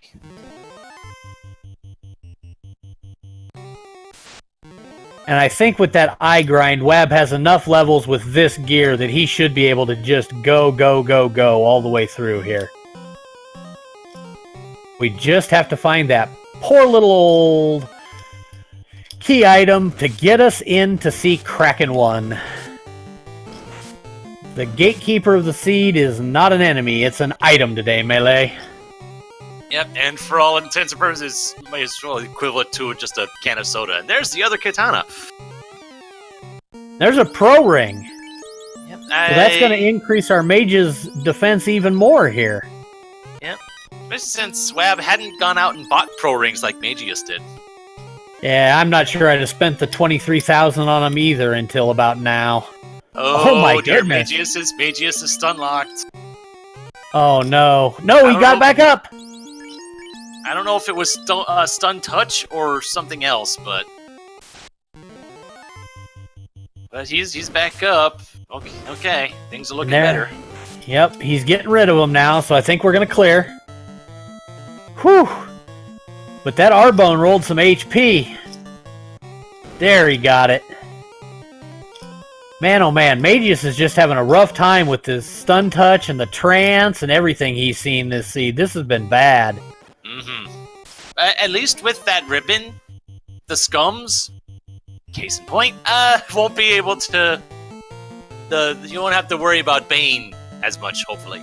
Yeah, all he has to worry about is his 3 and 256 from them now. It won't be like the first trip through where they just crushed his party in one go. Wab is now climbing. He's got 3 ribbons, 2 pro rings, all the weapons and armor you could ever want, so we should be good to go here. Just gotta find that loose Oxyale. And he's safely out of the Marsh Cave. Mageius has made it out. My goodness, what a Marsh Cave today. Yeah, Unrunnable no scums with Bane. That was an early level dive that was just destined to be brutal, Melee. Yeah, definitely. And for what's worth, Mageius didn't run afoul of the werewolves either. I don't think either of our runners have checked Keylock Topher yet. Nope, we have done Keylock Marsh, but neither runner has gone back to Temple of Fiends to check the 3 chests on the right-hand side. We'll have to see if Mageius routes that in or just continues on. Alright, so Mirage has been cleared. Now Wab is up to the Sky Fortress. Looks like he's going to go right and left on Sky 1 for chest density plays before he goes south for that solo chest. I like this play.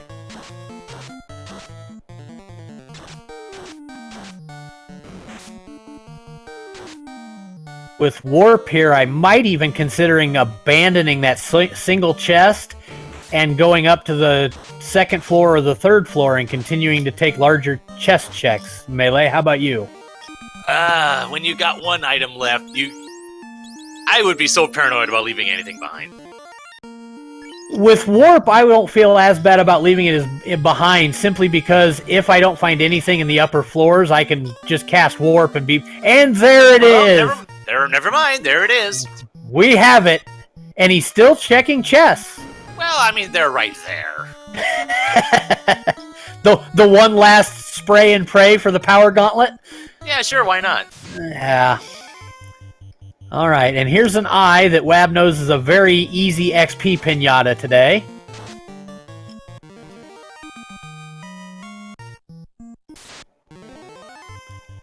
Alright, so where's Mageius going? He's heading south. Maybe he's heading for ordeals.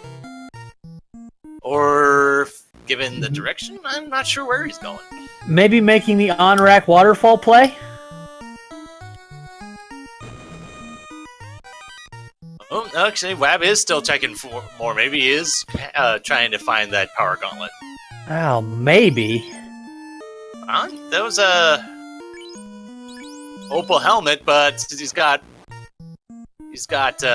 ribbons on both of his both of his knights. That's a no-go, but Proclaim isn't bad though. Yeah, we're just armoring up these mages to make sure it's impossible to kill them. With Kraken to about never say never. That is a fair point. Nuke can also wipe them out fairly easily. Poor black mages and their weak constitution. I think Mageius is a little confused about where he wants to go right now.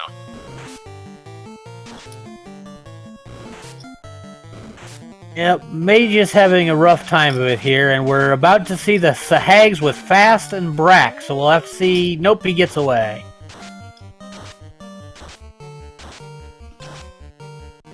I wonder if Mageius has forgotten about the extended open progression that puts the dock at Unrack.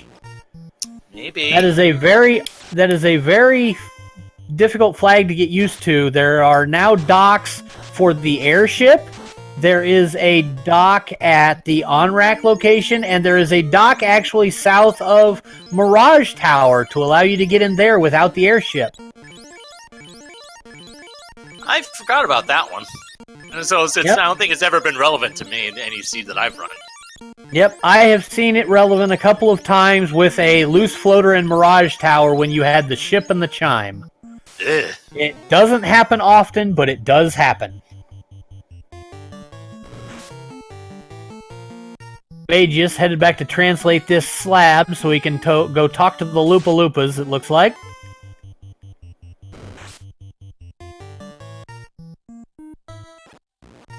Alright, everybody get your RNGs in chat. We have the Bridge of Destiny.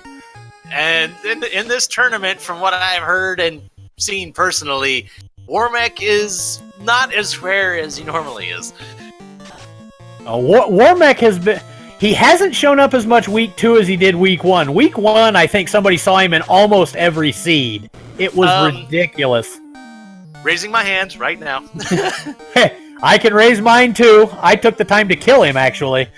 Same, both times. Heck, in my second week seed, I met him twice, so I ran the second time because I only had half my party left. Oh, you got the double find on the Bridge of Destiny. Yeah, back-to-back encounters too. The ever-elusive double Warmech. Alright, and we see some slimes on the Bridge of Destiny while Mageius runs around some more in the ship. Apparently a little lost here. Hopefully he remembers those extra docks that have been installed with our extended open progression flag here and gets the ship righted, so to speak, and gets onto the right track. So Wab evades the Warmech and is taking on Tiamat. Oh, and he starts right out with the Bane strat. Oh my goodness, the fighter has Bane sorted. Tiamat won, first turn. First try, every try, right? Apparently. All Well, let's see. 2 orbs lit, and Wab has everything he needs to get the other 2. Yep, he's now got the Oxyale that he found out that he missed in his first trip around the world here. So now he's got to figure out, I think he's looking for Earth Cave now, based on his progress here. And he is headed exactly there. Well, I mean, the Onrak was close by, too. Yep, I think he'll go from Earth Cave to Onrak, because then he'll be even closer to the Temple of Fiends to just dive right in. Makes sense. Makes sense. He may have to stop by and do some shopping, depending on how bad things damage him going through, but all he'll need is heal pots, and I think he'll be in go mode. Yeah, might check a chest or 2 just on the off chance that we find the power gauntlet. Oh yeah, probably like the 3 Sharknado room chest or something, but that would be about all I would check at this rate. Maybe the vampire chest, because 2 steps out of the way, what are you going to do? Right. Wab having some trouble here getting through his encounters in the earth floors. He's reset out a couple of times, but looks like he found his hero run now, and off he goes. Alright, Mageius is in the right area. There, he's found the on-rack dock. Now we'll get some progress here, I think.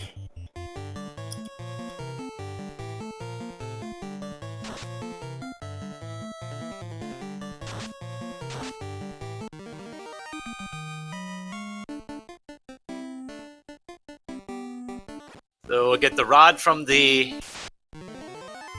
old man, and we'll get the floater from the robot. So you're telling me that the vampire handed you the rod? Geez, what was he doing with all the other old men? Say what? Well, the vampire's an old man. I figured he handed you the rod when you killed him. We haven't seen a vampire get taken out. We haven't even seen one of the vampires yet. I don't think Wab even encountered one in Mirage.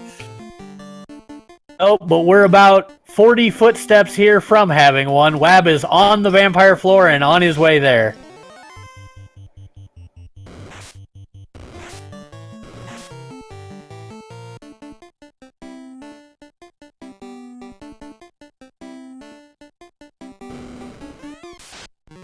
Alright, so hello, vampire! Goodbye, vampire! Didn't even get to the Masmune user.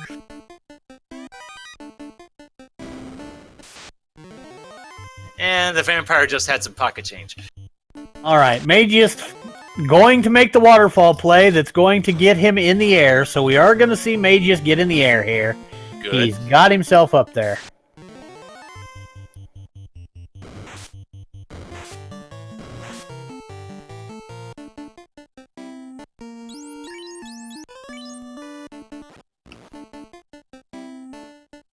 Will you check any chests here in Earth 4? Looks like a no. Yeah, I think they're a little far out of the way for what he needs to check at this point. He is much more concerned with making sure that Lich 2 becomes the speed bump that he deserves to be.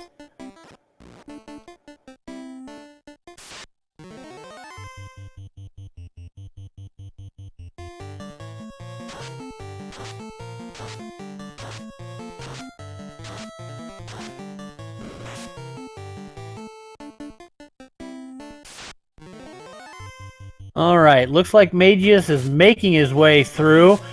Starts taking encounters here. He's got some Whiz Mummy combos. Decides they're not worth taking. He's more worried about jetting through to his key item here. Yep. Wab is about to hit our speed bump known as Lich. We begin the Lich fight, and in about 3, 2, 1, we should have ended the Lich fight. Oh, a little slow. Took the nuke longer to go off, and Lich rolled some HP. Oh, gee, yep. Dang, it took Vorpal Shot, a Fade, and a nuke to take him out. We have a healthy Lich today, which seems kind of oxymoronic, but there you have it. He'd been drinking his milk and getting his calcium. His bones were very solid. Ah, yeah, there we go. Mageius going to find that Masmune and get his floater here. Checking all the chests to be sure he's set and ready to go.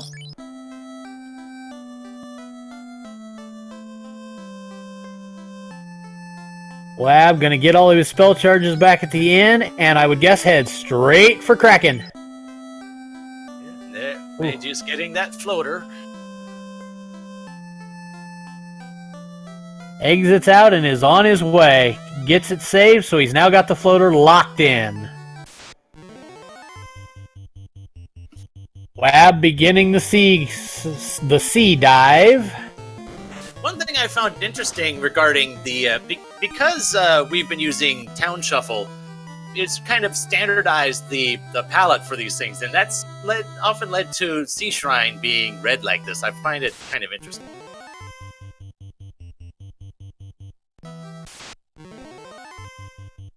Yeah, the Sea Shrine at this point, I'm surprised he's taking the fights, but I guess he thinks that, especially with a fight like this that's so XP rich, he wants to take it for the extra safety when he climbs the Temple of Fiends Revisited.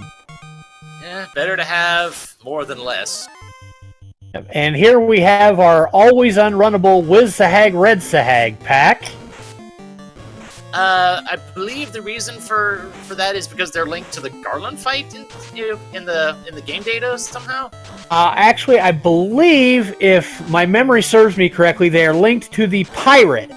And since the pirates have to be defeated in order to unlock the item from Bicky, their captain, this fight then also has to always be unrunnable. Okay, yeah, I knew they were linked with something. I just forgot which one. Yep, always key game knowledge to have those few unrunnables like those Wizzahags that are always going to be unrunnable. That and the pirates are the only two that I'm aware of that are always unrunnable for fights that we can find in outside areas. The pirates can be found when we have the Zozo Melman flag turned on, which, for those of you who aren't Final Fantasy series fans, Zozo is a town in Final Fantasy VI that is filled with monsters.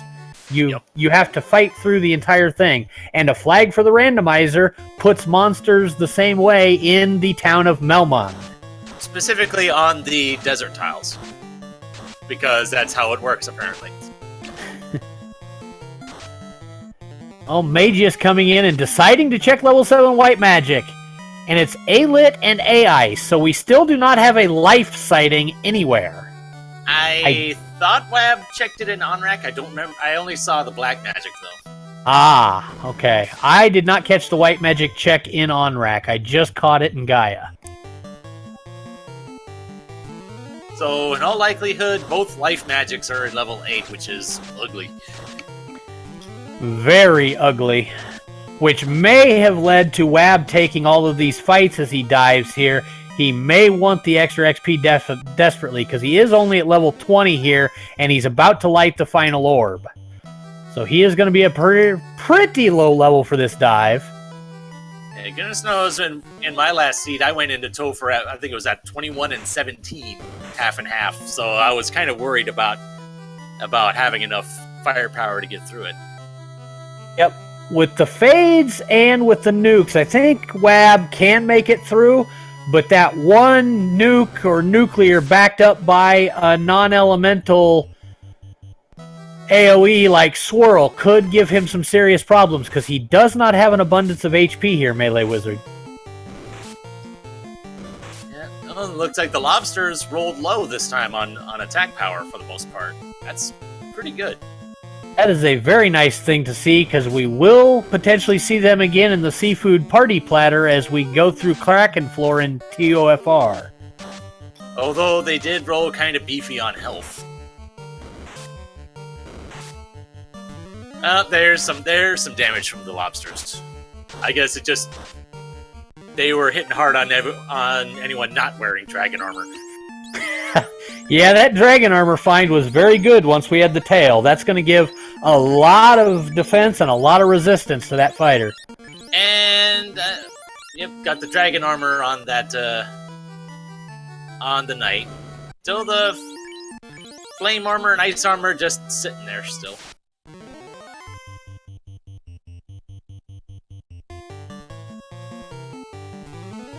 And there's the flame shield for good measure. Alright, so let's see what Kraken 1 has. Start leading off with Sleep. All right. Mageius finds that opal bracelet in Cardia. His first check after getting airborne. That's a very good thing to find. Hits for 622. Kraken's still up. He does put that up onto the red mage, so that's good. And Kraken 1 goes down. And we get an extra level out of it, so it looks like WAB will be 21 basically across the board, other than one fight. Oh, the fighter and the black mage are lagging a level behind. But we're 20 and 21 across the board, and it looks like WAB is just about ready to go.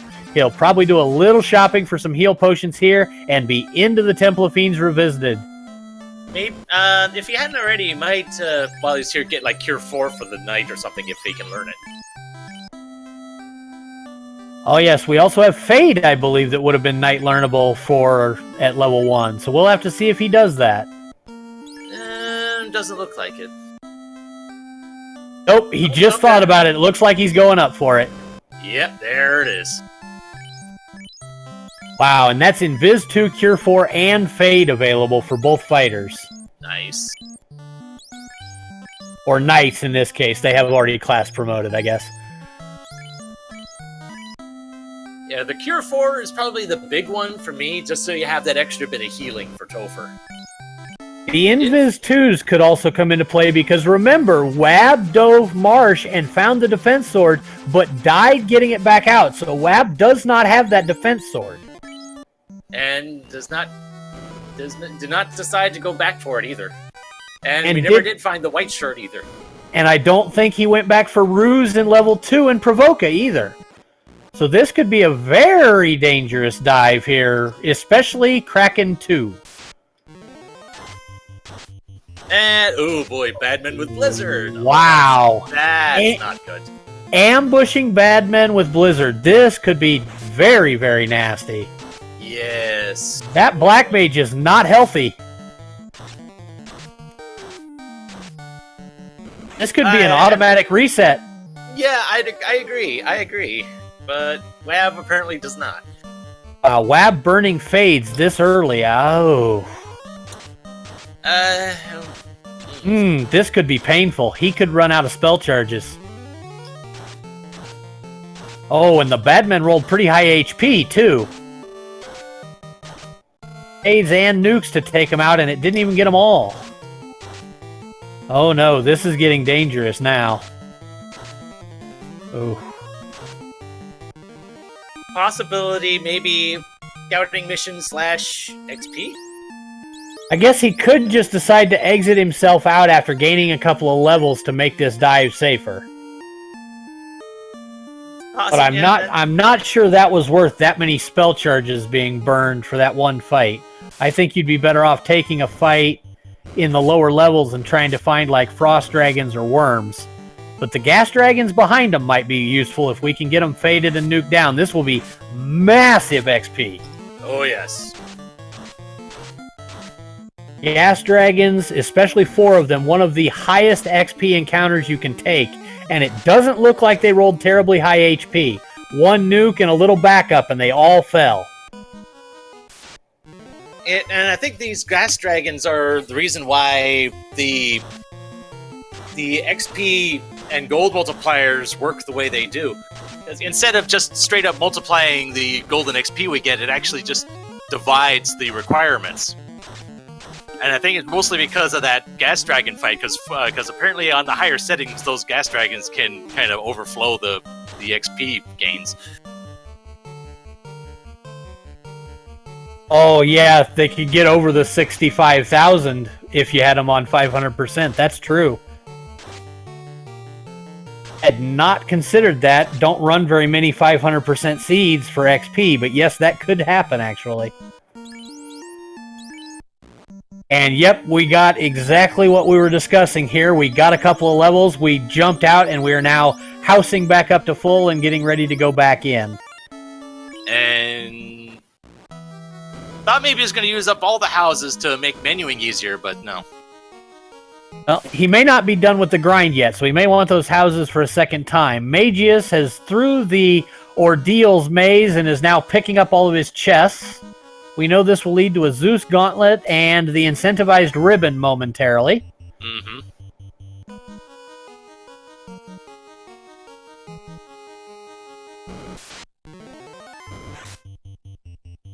And Phantom hits hard as per usual. And we are checking the validation chests. Money and a pure potion. Not much there. It looks like we are going to be doing this power gauntletless.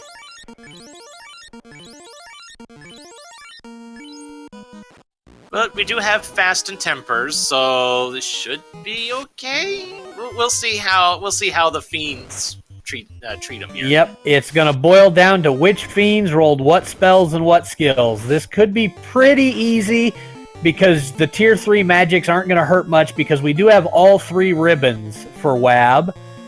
But if they roll some nukes and some non-elemental stuff back to back, this could get ugly.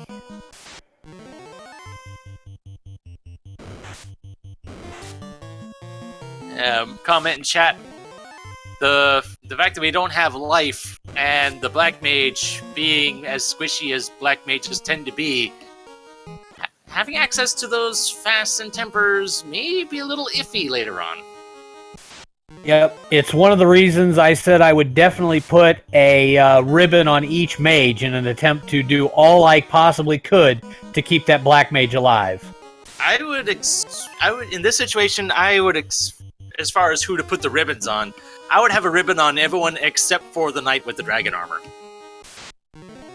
Yeah, if the knight could put the dragon armor and the flame shield on, that would give you as high a resist as possible. I'd probably also toss one of the pro rings up to that particular fighter. Try to eliminate as many elemental chances as you can. Alright, Lich 2. So we got a huge nasty list of abilities these fiends can have. Let's see if we can tick any of them off the list early. Poison touch on Lich. For all of, what, 1 damage? Yep. And there you have it. And the speed bump has been bounced over by Wab in his Prius. Oh. That was a less of a speed bump than Lich 1 was, I think. I would tend to agree. And Mageius is finding that 3rd ribbon. He just got to be happy to find that, even if he hasn't found his loose Oxio yet. I think he's on the right track here. Yeah.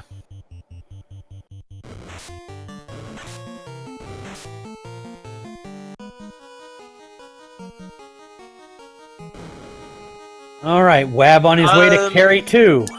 Right. According to the tracker, Mageius hasn't gone to Lefane and gotten the cube yet. Oh no! So he's gonna double dip Sky here. Well, I mean, the first floor of Mirage isn't that big of a time sink, and he's not checking the 2nd floor either, so that's not so bad. Carry 2 appears to have been paper there. 1 Vorpal swing, and down goes the 2nd fiend of the revisited fiends. Oh boy, and these waters, they lead off with lightning. That's not so bad. Yeah, 1st tier spell, definitely something you would rather see over a lot of things they could have. And even their standard attack is probably worse. Yeah, never mind what I said about Mageius not checking Mirage 2. Ah, yes, he is deciding to climb it here. Now let's hope that he remembers that he doesn't have the cube. Alright, we are bouncing. Oh my, he's putting his black mage up front. We are apparently not concerned with the fast and the temper charges. The black mage is being sacrificed. Given the options, I would rather try to preserve the healing, so I'm not going to bash him for this. Especially since the fast does go off. I really think you just put the knight with the Masa into the 2nd slot and you sacrifice the other knight, potentially. I don't think you sack the black mage. I just... They fasted the Vorpal user, actually. Yeah, rough to... Oh my, and it picks out the white mage. Oh my. And that's 3. And now he just... oh boy. Wow, so we're going to try to solo fighter this. Oh, yeah, Kraken 2's down. Wow. Oh boy, this is going to be something. Let's see, what level was exit? Exit was level 2, so that would have been nice to... If all else fails, you could have exited out and preserved... Well, didn't really get much for levels on this dive, but... Oh boy, what are we going to be seeing from WAP here? With no power gauntlet, I think he has to stick with the... Oh, and unrunnable worms, too. Eek. I think with no power gauntlet and no fast and temper, I think you have to stick with the Mazmune here and just hope that you don't run into a lot of evade or absorb. But these worms are hitting so hard, I don't think he's going to survive the worms. No, especially if it takes 3 hits to kill one. Oh my, this is done. It's dusted. There it is. Wab falls. Wow. Wow, looks like he's making a decision to go for a few more levels, I think, here. Or maybe some more spell shopping, maybe? Or he's going for the defense sword. He's going to go back and get the defense sword. Okay, there we go. Does he remember that Ruse is at level 2? He could get in and have both knights rused up very quickly. Mm-hmm.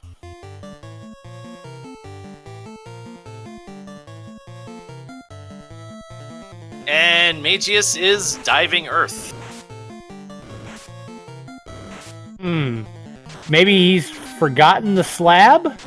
He has the slab. I'm pretty sure he had translated it. Maybe he's forgotten that he had translated it. Yeah, that's possible. Thing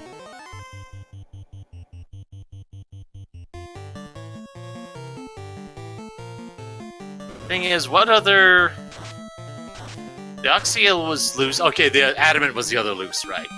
Yeah, the Adamant was your other loose that got you up, but the biggest thing is Lefane leads you into the rest of Sky Tower, which is your last loose item. So we've got to get there. Yeah. Well, there's the Excalibur. Yeah. And switch the Mazmune down to the Red Wizard and put the Excalibur on. That's not a bad decision. Oh, so many unrunnables in Marsh. The cool zombie packs, the gargoyles, the scums.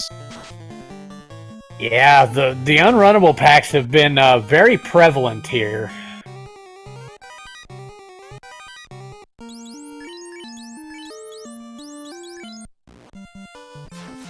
Alright, so does Wab go for some magic shopping? Yep, he's going to fill out the knight's spell list right here. I think the knight can learn the first and third, which is Lamp and Fear. No thanks.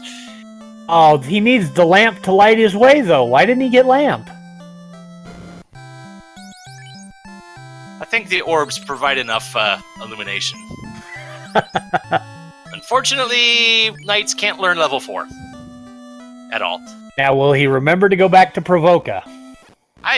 Given that he's hunting down magic, I'd be surprised if he did. Yep, there he goes. He's headed across. Not sure what he's hitting up Melman for. Maybe what was... hey, we could actually get to see, well, Xford's at 5. Eh. Well, I guess if you needed to poison smoke chaos, that would be important.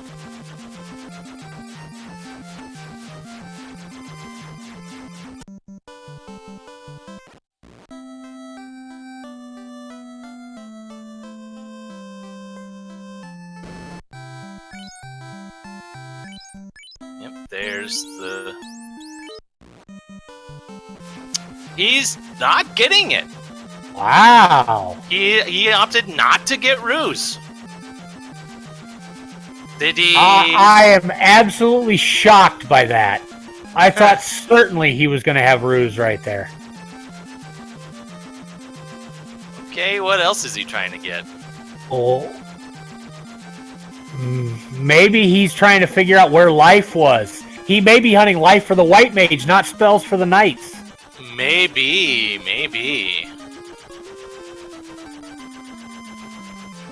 But we know Gaia held just 2 of the resistance spells. I believe A-Lit and maybe A-Fire? I think it was A-Ice, but yeah. A-Lit and A-Ice, yep. So nothing there, but he is going to check level 8.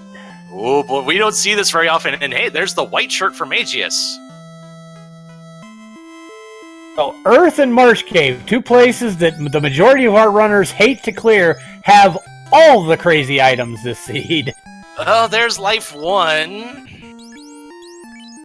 But I don't think the White Mage has enough levels to even have a charge of it yet, does she? I don't know. They're right around the threshold for it. I'll have to take a look the next time the menu's open. I think they were at, what, 22? 20... Well, after the Bad Men and the Gas Dragons, I think 22. Yeah.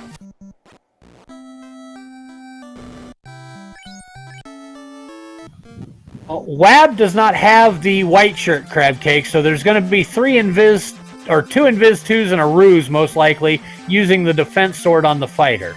That's what I expect to see happen. There's the Aegis shield. My goodness, Earth and Marsh Cave today were just absolutely loaded. No progression, but everything else was there. This has been just crazy. Organizing the inventory, the Vorpal on the first one, Masa, and the defense sword on the second night. Well, it looks like we're going to have a sacrificial lamb in one night for Kraken 2.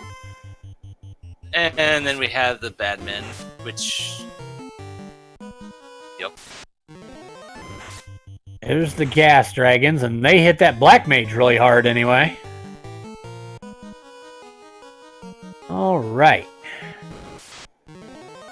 So, Mageius is almost to the bottom of Earth now. We're going to find out if he can get through the HP barrier that was Lich 1, and WAB is beginning to dive into Temple of Fiends Revisited. Yeah, After this breaks... Yeah, the Black Wizard got taken out by the Phantom, so he just decided to reset. Oh, yeah, that Phantom hits real hard this seed. Don't forget, folks, we have 2 other races in our Final Fantasy Randomizer Spring Tournament this year. Coming up later tonight, we have Rumblefish against DD Gaming at 5 p.m. Eastern, and then at 8:30, we have what's shaping up to be a great race. We have Mama Duck, Moist Mogwai, facing off against one of last year's great players in Arson Horse. He put on a heck of a show last fall during our Fall League, and we're going to check out that race at 8:30 p.m. Eastern on the Speed Gaming family of networks. And I think WAB is just straight up doing a grind here.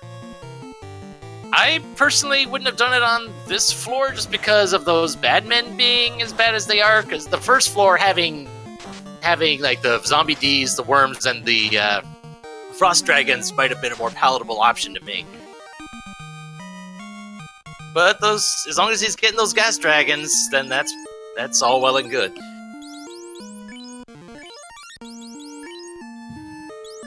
And yep, sure enough, that has no level 8 charges as of yet. Yep, that's what he's looking for. I think he's leveling to get 1 charge of that level 8 magic just to try and give himself that little piece of safety.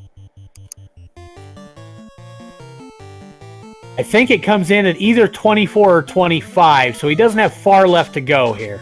Ooh, and the Knight spamming Fade as well, just to take out all these bad men. Yeah, as low as the Gas Dragons rolled for HP, I think that's a good usage of those Fade charges, especially since he expects to exit right back out. Right. Question from chat. The enemy stats are randomized? Yes, the enemy stats will roll anywhere from 50 to 200% of normal, and the bosses are set to roll between 45% and 220% in this particular flag set. The settings can go as high as 500% of the normal stat rolls. So if you set these to be crazy, they can be really crazy. Oh yeah, been there, done that. And not only that, but you can actually have it so it's clamped, so it's at a minimum of 100%. And mages and fighters. Oh, the trance party again. Oh. And trance does not care about. Well, I guess they do care about ribbons. No, trance does not care about ribbons, but the M defense does help, and the higher the party level gets, the better off you are. Fair enough. So, thankfully, at 23-24, he's avoiding the trance on at least some of the characters.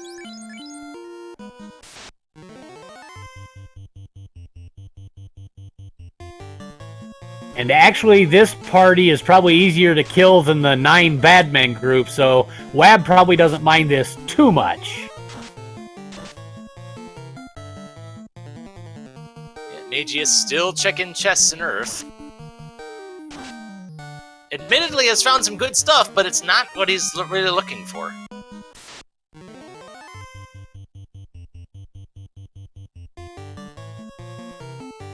Alright, continuing our grind here, and Mageius continuing his full clear of Earth. Earth has been stacked, but just not with progression. That's been the problem here. Mageius is just... looks like he's getting a little frustrated. He's starting to route just a little worse, starting to jam the keys a little harder, I think.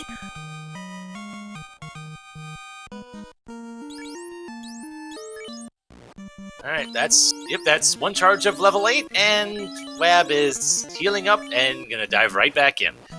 Yep. I expect one of the fighters to be the sacrificial lamb, and Wab to get them back up afterwards if things go according to his plan. Yeah, I think we're convinced that Mageius has either forgot to check Lefane or was convinced it had nothing.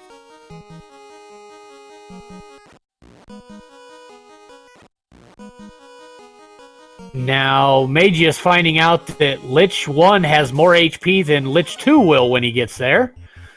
But he does get an X-Cal swing to terminate Lich 1. So another orb lit for Mageius, or first orb lit for Mageius, sorry. Keep forgetting that he backed out of Kraken, or backed out of Carry earlier in the Volcano dive. Which, given what we saw from Carry, I think might have been the right decision there.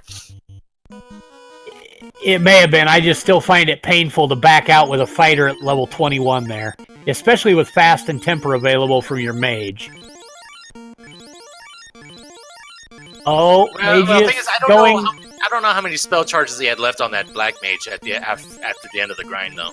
Oh no, Mageius went right by Lefane and is headed down to do Carry now.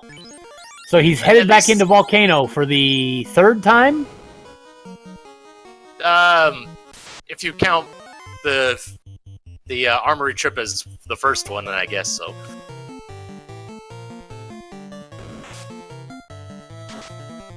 Because he did do armory and then dive farther right afterwards. Oh yeah, he did those in consecutive saves, didn't he? So yeah, I guess this is really only the 2nd dive in for him. Oh, Wab is still grinding. He has climbed up into the area past Phantom, though, so I wonder if he's not just taking what engagements he can, hoping for an extra level on the fighters and stuff. I thought I saw him walking back and forth for a second, but I guess not. May have been a misclick on his keys, too. But that Chimera fight was pretty juicy and had a lot of XP involved, so it wasn't a terrible fight to take.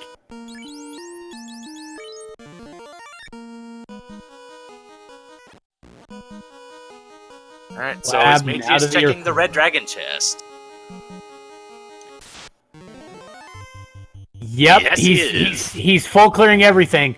I think we can confirm that he's probably forgotten Lefane at this point.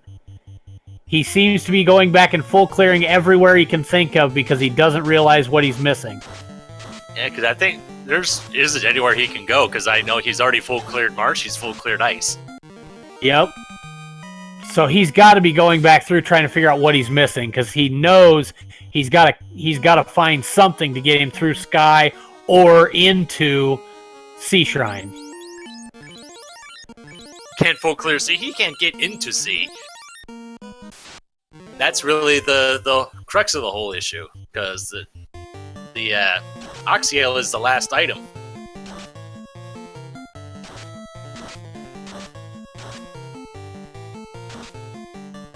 Alright, meanwhile, Wab taking on Lich 2, and Lich 2 actually survived a round.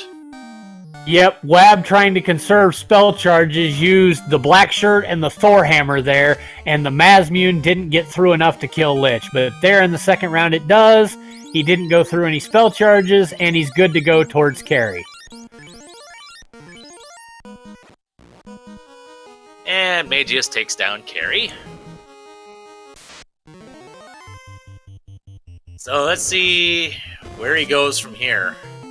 Will he remember that Lefane exists? Ooh, he's going up. He sees it. Way. Is he going to stop? Yes, he is! Yay! We're going to find the cube. And that should get us to our Oxy Ale. So we should be good to go now.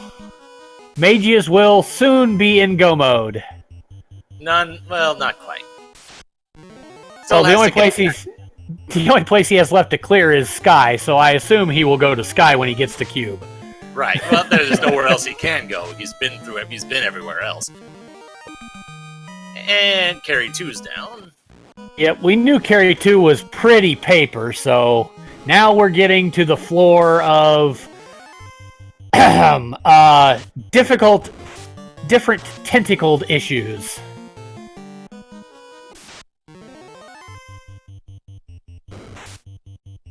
The question will be, who does Wab put in the front? In my experience, it doesn't really seem to matter, because Kraken will just whack whoever he wants to whack. But yep, I fully expect that Wab put this party order together in order to not require any menuing to change parties after he healed up. I think he's planning for the Vorpal fighter to be the likely one to go down. Because the second fighter has the defense... Oh no, he moved him again. The Massa Wielder is up front with the defense sword. And that's what he's going with. Oh my, he's just going to try an absolute bum rush strat. He's nuking with the Black Mage, not trying to fast. Ooh, 3 hits and only 50 damage. That's not good. Yeah, Kraken's a little tanky here. Ooh. Might see if Wab adjusts here. He is going to go to a fast, and he's trying to Invis 2 with the White Mage. That's 2 stacks of Invis 2, so we're starting to get to a point Kraken might not one-shot the Knights. Of course, if he's still using Ice 2 and Lit 2, it won't really matter. Absolutely. That's giving this White Mage tons of time. Switching over to Lit 3, I respect that. Not wanted to use up all the Fade and fast charges, the nuke and fast charges right away. Yeah, I think he took a couple of fasts just to see if he could, or a couple of nukes just to see if Kraken was paper. And they did help, because the low damage rolls did get it done. Kraken has gone down. Yeah, so Kraken is a little bit paper, but has enough absorb that it'll still make you work for it. Yep. Basically, you'd had to burn the fades on the Knights or something in order to make it work any better than that, I think. And... Oh, now we got unrunnable airs now. Yep. Gonna make things difficult here. Gonna block the path a little. Mageius using the cube and already up into Sky. Gonna find that Oxyale here in just a minute. Ooh, went the wrong way and got himself blocked here. Oh, and he's going left first, so we're gonna burn a little extra time checking chests here. We know the right side of this floor holds our Oxyale. But one thing we still haven't seen is the Power Gauntlet, so maybe it's right here.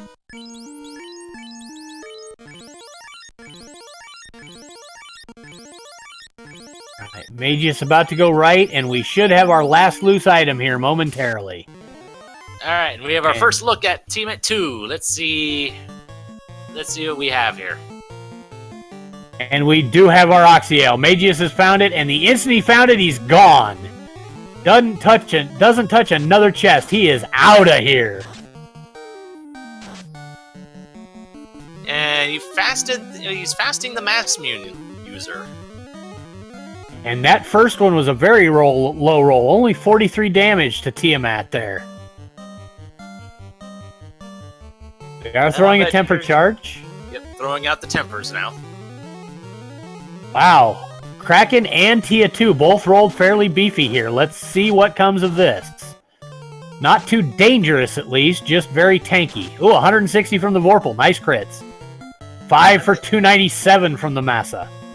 I'm thinking that might be why why fasted the Mass Immune user instead of Vorpal, because with the crits, the Vorpal should be able to do at least decent enough damage by itself. There's 2 for 72. Lit 3 for a little chip damage from the Black Mage, just so he can claim that he helped. And, oh, 10 for 669. It's over. Tia goes down. But here are the unrunnable worms. Yes, but at least we have a full party this time. Yes, with plenty of fasts, or fades and nukes and everything else. So I think this one will go a little better than the last one did. Oh, boy, Mageius is down a light warrior. The Black Wizard is down. Been a rough seed for Mageius. He's just had real trouble getting through some of these gatekeeper enemies with some of the skills. It's been just a rough seed for him.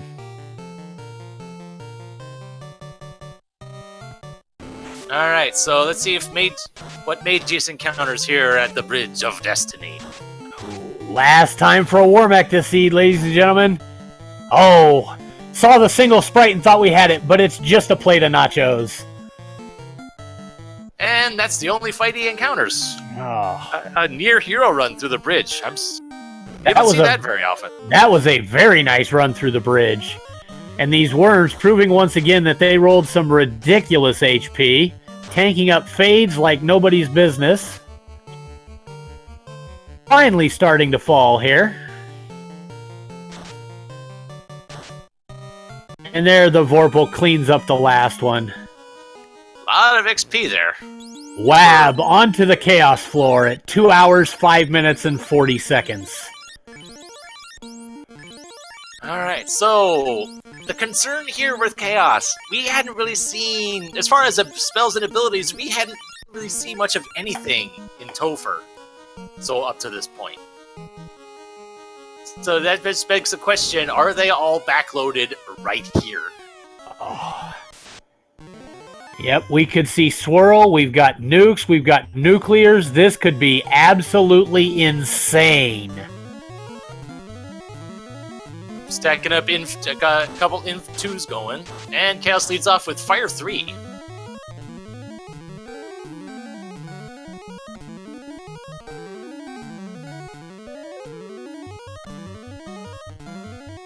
Asmune Wielder's fasted. He starts with a swing. Looks like we're going to swing twice, and we're going to temper. And the White Mage is going to finish the Invis 2s. Looks like Wab is paying very good attention here. Ooh, 7 hits, but only 174. Chaos has some absorb. 3 hits and only 80 from the Vorpal. Wow. Meanwhile, Mageius takes down Tiamat. Let's I'm keeping a tally, so we're at 554 right now. All right, here's a Vorpal. 89 damage. Man, Chaos's armor is not just for show this seed. And that was the last, and the Black Wizard does not have any more, doesn't have any nukes now. Ooh, 718. That was a huge hit right there. We're up to 1456 on damage so far. And unless Chaos pulls something out soon, I don't foresee this one lasting much longer. Yeah, 5707, and it's done. Yep. Chaos falls. Yep, and Wab finishes with an official SRL time of 2 hours, 7 minutes, and 51 seconds. GG. Alright, now, Mageius about to enter the Sea Shrine here. He's going in probably to get all his spell charges back at the end, and we'll get started. We will see if we can get Wab in here, and we'll see what he has to say about that seed. And there is Wab. GG.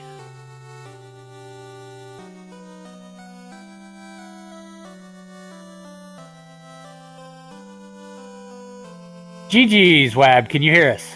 Oh, there we go. I was still on mute. Can you hear me? What did you think of that seed, Wab? It was quite the seed. I mean, that seed kind of took you all over the place. Yeah, I mean, I feel like we were stuck on the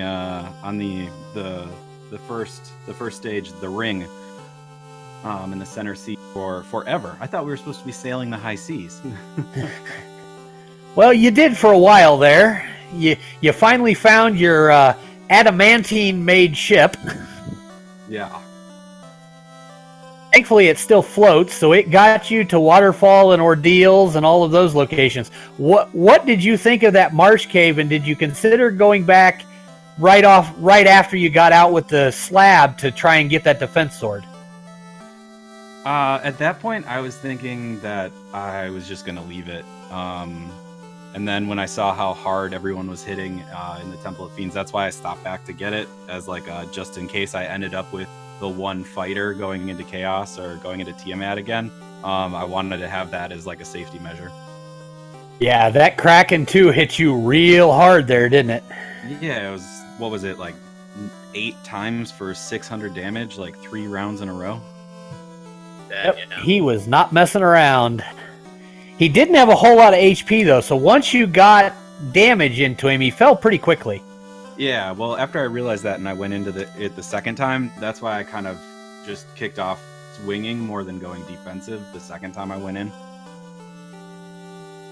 Not to mention that the second time around, Kraken wasn't actually swinging. It was focusing more on trying to spell you to death. That didn't really work out for him. Yeah, that was, 3 lit 2s in a row? That made it a lot nicer.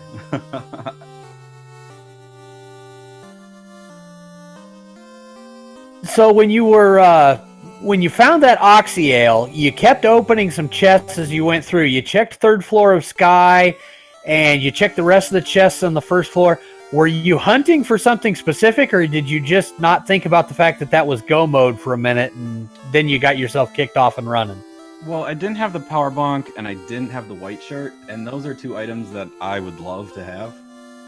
Well, even now, we still don't know where the power gauntlet is. It has to be either in Sky or Sea, because that's really the only places we haven't seen. And the white shirt ended up being in Earth 2. Ah, okay. Well, I'm fine leaving that, I guess. Yep. And hey, So- you found all 3. You found all 3 ribbons, though. That's gotta feel good. It does feel nice having 3 ribbons, especially with 2 fighters. Yeah, did it amaze you how stacked the Marsh Cave was for endgame equipment, Web? I was a little thrown off, actually. I was really, you go into an early game dungeon like that, and you hope, like, maybe I'll come out of here with, like, an ice sword and a silver bracelet or something like that. But getting through and seeing, like, a defense sword and just all sorts of goodies is nice, but it was still hell to get through, as Marsh Cave naturally is, right? Yeah, but yeah, unrunnable scums with Bane is never a nice time. That's what it was. I was having trouble trying to remember what it was. I knew there was something just awful. Yep, the unrunnable scums with Bane got you twice, I think, and got Mageius on his way back out with the incentive item, even at like level 15 that he was at the time. They still got him. Ouch. And both of you end up taking different options regarding grinding. You did a little mini eye grind up till I think it was 15. Mageius dove Volcano relatively early and ended up what ultimately became a 2-man grind up to 21 with the fighter and black mage. Yeah. Well, then I needed the gas dragon grind at the end. Yeah, did you consider going somewhere else for that grind simply because of the bad men in the middle of those sets of encounters? I mean, in short, yes. It's hard not to. I mean, the bad men with the blizzard, that, especially because they were appearing in such high volume packs, makes it really tempting to go somewhere else. And I think they ambushed you the first time, didn't they? Yeah, that one ambush was very, very scary. So I thought about it, but the fact that I was able to find a bunch of gas dragons in a row made me want to keep doing it. I thought the risk reward payoff was there. So regarding the class requirements for this, did the forced black mage and the banned black belt, did that really change your planning at all? I guess my favorite way to do this is to take a similar party to what I took, except I would probably sub the Black Mage for a Thief. Has been my strategy in when I've just been free running it. So I kind of wish I could have taken a Thief, because I just like Thieves better than Black Mages, and I don't have a name for my Black Mage yet, so, you know, that's never fun. Mageius has entered Temple of Fiends Revisited at 2 hours and 14 minutes. We are headed up to see the Fiend fights for Mageius for the first time. Yep, and is about to see the bad men in high numbers. He did get a glimpse of them in Sky, but not in packs of 7. Oh, and there they started with the blizzard, so he's got all the bad news now. Yeah, at least with all the ribbons in place, the ribbons plus the dragon armor and all that, they're not doing as much damage as they would have otherwise. Yeah, if this had been a low ribbon seed, those would have been some scary fights to take going through here. Mm-hmm. Did we find where Life 2 was? I was curious. No. Based on what I saw, I believe Life 2 most likely ended up in the White Magic Shop in Lefane.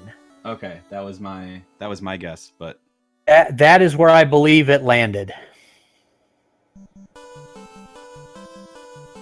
Yeah, because I'm pretty sure somebody checked the White Magic and Onrak. I just never saw what it was. I know I checked it. It was like harm and something not great. And Yeah, I'm presuming that grind, that Gas Dragon grind you did, was pretty much just to get that level, at least one level 8 charge, so you could actually revive someone if need be. Yeah, I mean, I wanted the level 8 charge, but I also wanted to get to I wanted to get the levels so that the Knights had the extra swing with the Massive Moon and the Vorpal. Ah, yes. Because I think the first time that I went in, I was like level 22 or 21 or 22, and Yeah, you're then at 22. to get that extra swing, I needed, was it 24? Yeah, for honestly don't remember. Moss Immune, I believe is 24. Yes. So that was also the goal, both of those.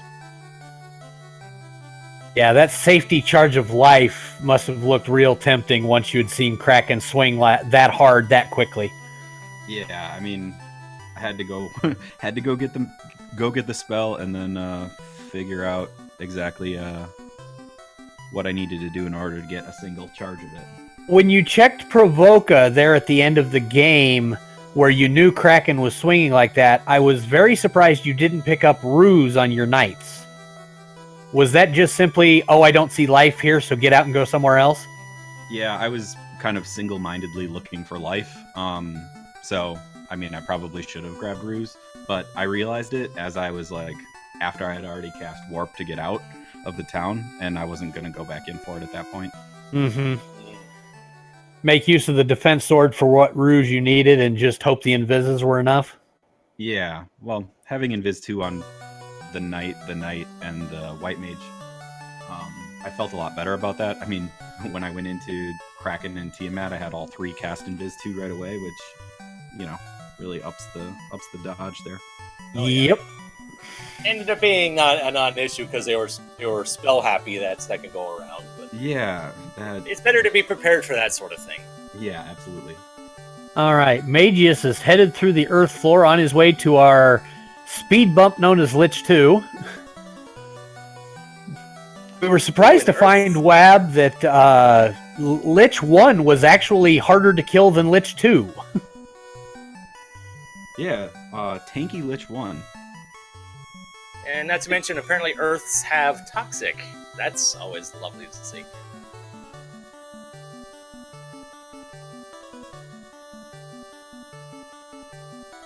Well, thankfully they weren't early game required to get to like a loose floater behind an Earth trap tile then. That could have been ugly.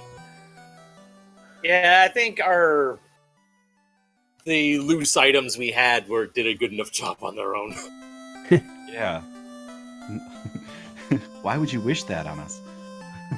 Well, the adamant wasn't terrible. You just cast warp and got multiple key items from Ice Cave. I don't see what the problem was. True, true.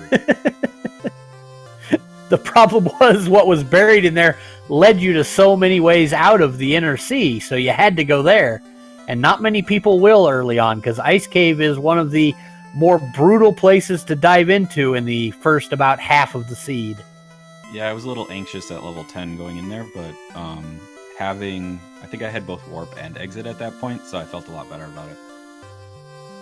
So, in regarding when you were in Marsh, I was pretty sure you still had warp charges there. I was did you ever think about using warp to get the defense sword out the first time? Well, so when I dove in and managed to get to the what was it? The canoe? What was in the bottom? The bottom was the slab. Right. When I got the slab out of the required wizard's chest, I checked the other chest on the floor there. I didn't check the one in the upper right-hand corner of that floor, which was nagging me a little bit. But I only had 2 warp charges left to get out with, so I blew the 2 warp charges to get out of the bottom of Marsh, walked out the last floor, and then I didn't have any charges left. And I didn't have any houses or anything to restore the charges, so that's why I ran it out and just left it. I was thinking when you had gotten the defense and weren't able to make it out. But yeah, again, I didn't have a house or anything to restore the charges, so I wanted to have them for the other dive. All right, so Mageius is at carry 2. More concerned with the key item than the defense sword. Correct. Yeah, that makes sense. And carry 2, as the piece of paper mache that she was this seed, goes down easily. So one decision that Mageius did that we thought was a little questionable, after the Agama grind, he actually walked out. Didn't try to go up against Carrie, but that was before you had fought Carrie, and after seeing some of the stuff that Carrie was doing, it felt like what Mageius did was probably the better idea, considering they only had the fighter and the black mage at that point.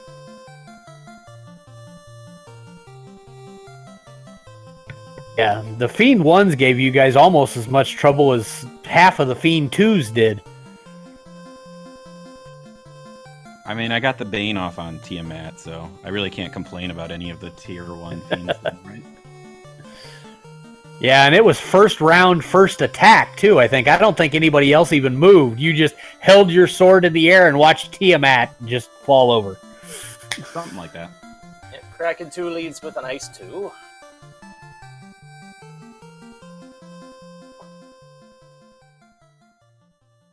The Mass Immune on the Red Wizard, the Defense Sword on the Fighter. Red Wizard only hitting 3 hits for 15. That's not good. He switched over. He's going to throw nukes with both the Red Wizard and the Black Wizard now, though. So it looks like we're going to nuke Kraken down, and it works. So Mageius is through Kraken.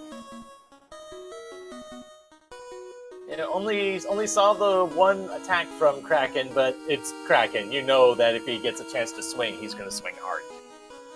I think the true boss on this floor was the 4 worm encounter.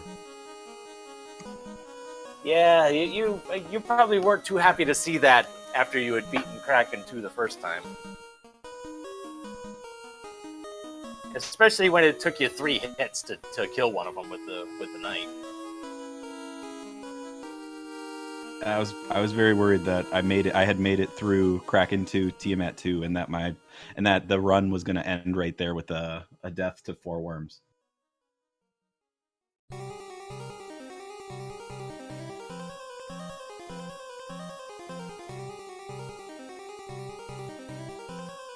Yeah, thankfully, the second time through, the 4 worms spread out their attacks a bit. They couldn't really focus you down.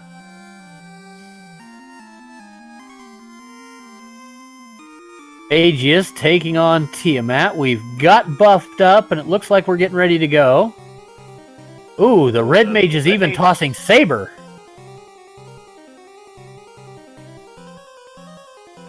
Not often that you see someone actually casting Saber. Usually, if you do see it, it's because you're seeing ninjas do it. A red mage doing it is an unusual circumstance. Mm-hmm.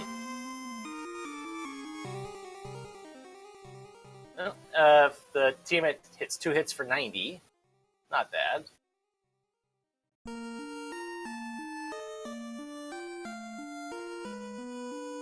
And the Knight's only hitting 8 hits for 19. That's not good.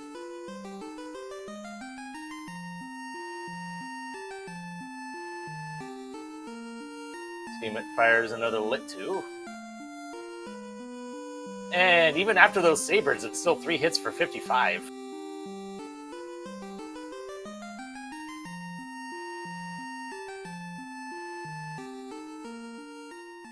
This has been a rough Tiamat fight for Mageius. Yeah, but hasn't been that threatening so far. Oh, there the Red Mage got off a couple of good swings for about 300 damage. That'll help. And there it is. 396. Then down goes Tiamat. Yeah, there we go. And then there's the worm fight. Oh, man.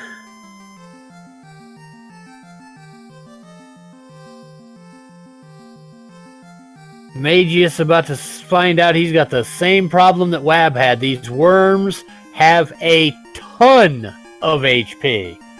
And they have squint too, which is kind of, even when you have all those ribbons, you kind of gotta wince whenever you see that. Yep, you always have to hold your breath to avoid the 3 and 256.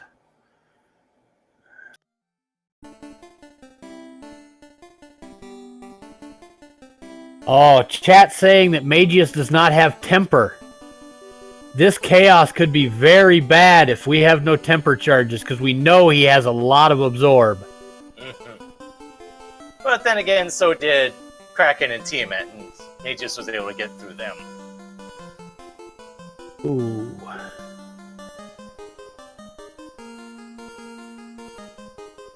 Mageius making a hero run and gets to the chaos floor. Okay. So, from WAB, we really didn't see anything threatening from Chaos, so let's hope that Mageius has similar luck, huh? Yep, let's see what he does for equipment changes, if any, and we'll see what happens to him when he pulls the Ultimate Fiend. Yep, so based off of WAB's fight, for HP, we're looking at somewhere between 1,500 and 2,100, just because that last hit did so much.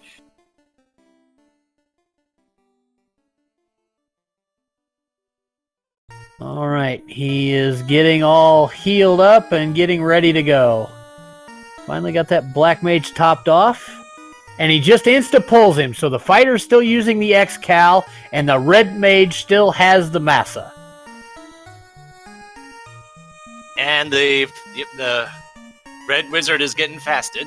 Oh, they're both getting fasted, actually. All right, they've both got fast, and we did not see any slow 2 from Chaos, so those fast should be enough. So any remaining nukes should be available for damage. 7 hits for 45. We do have a couple of nukes left. We've got 1 left on the Red Mage, and the Black Wizard is throwing his last nuke.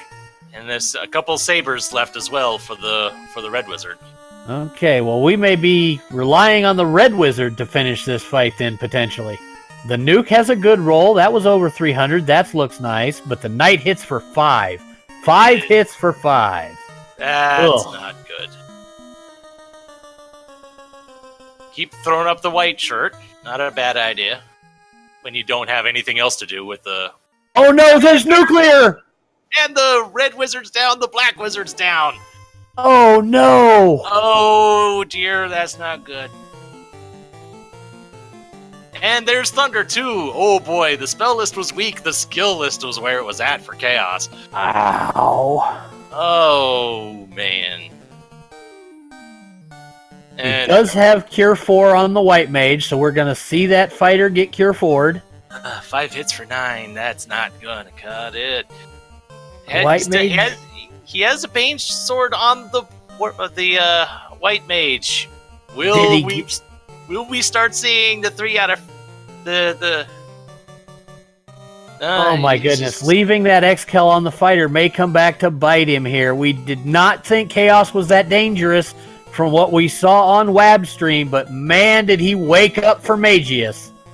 Okay, that was a couple of good rolls. He's at 1542. All right, so So now we're getting close. Got to get one good last hit. There we go. Another Oh! hit from the fighter. So at 1702, that was enough. And Mageius finishes second place with an official SRL time of 2:28.54. And GG.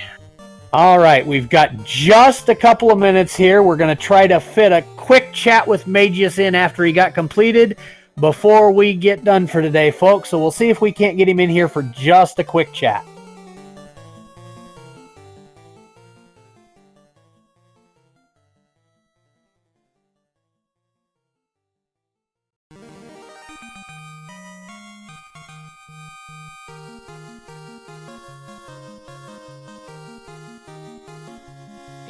GG to Mageius, sticking it out to the end after that kind of odd start that he had, and that was an interesting chaos fight compared to what Wab had. That for sure. Yeah, that was a major difference from what Wab had. There were lots of skills there we hadn't seen up till that point. We knew they had to be somewhere, but we didn't really expect them there after the first fight. Yeah, I think throughout the entire all of Topher, I think Chaos was the only one where we actually saw skills from it, outside from maybe Ink or something. So maybe all the skills were there. There's just the fiends weren't inclined to use them this time. Or they all rolled the war mech, and we should all be thanking our lucky stars. Nobody saw that. Well, that still means there's still a bunch of nuclears floating around, though.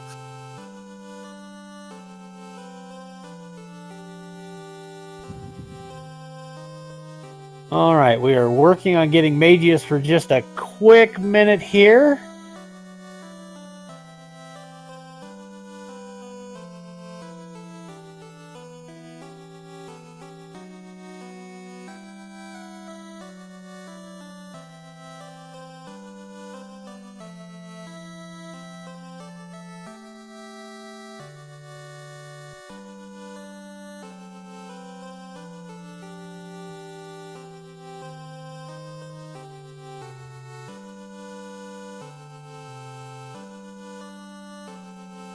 All right, we apparently are missing Mageius here, so Wab, do you have any final thoughts on that seed now that you've seen Mageius get through the chaos fight? I guess I'm really glad I dodged that nuclear. Yeah, that could have made that significantly more difficult, couldn't it? Yes. But you had the levels, you had the gear, and goodness knows, you doing like 700 damage a hit. But ultimately, Chaos wouldn't have lasted very long either which way. Would have been the hope. All right, there we go. Looks like we've got Mageius here real quick. And Welcome, Mageius. GG's.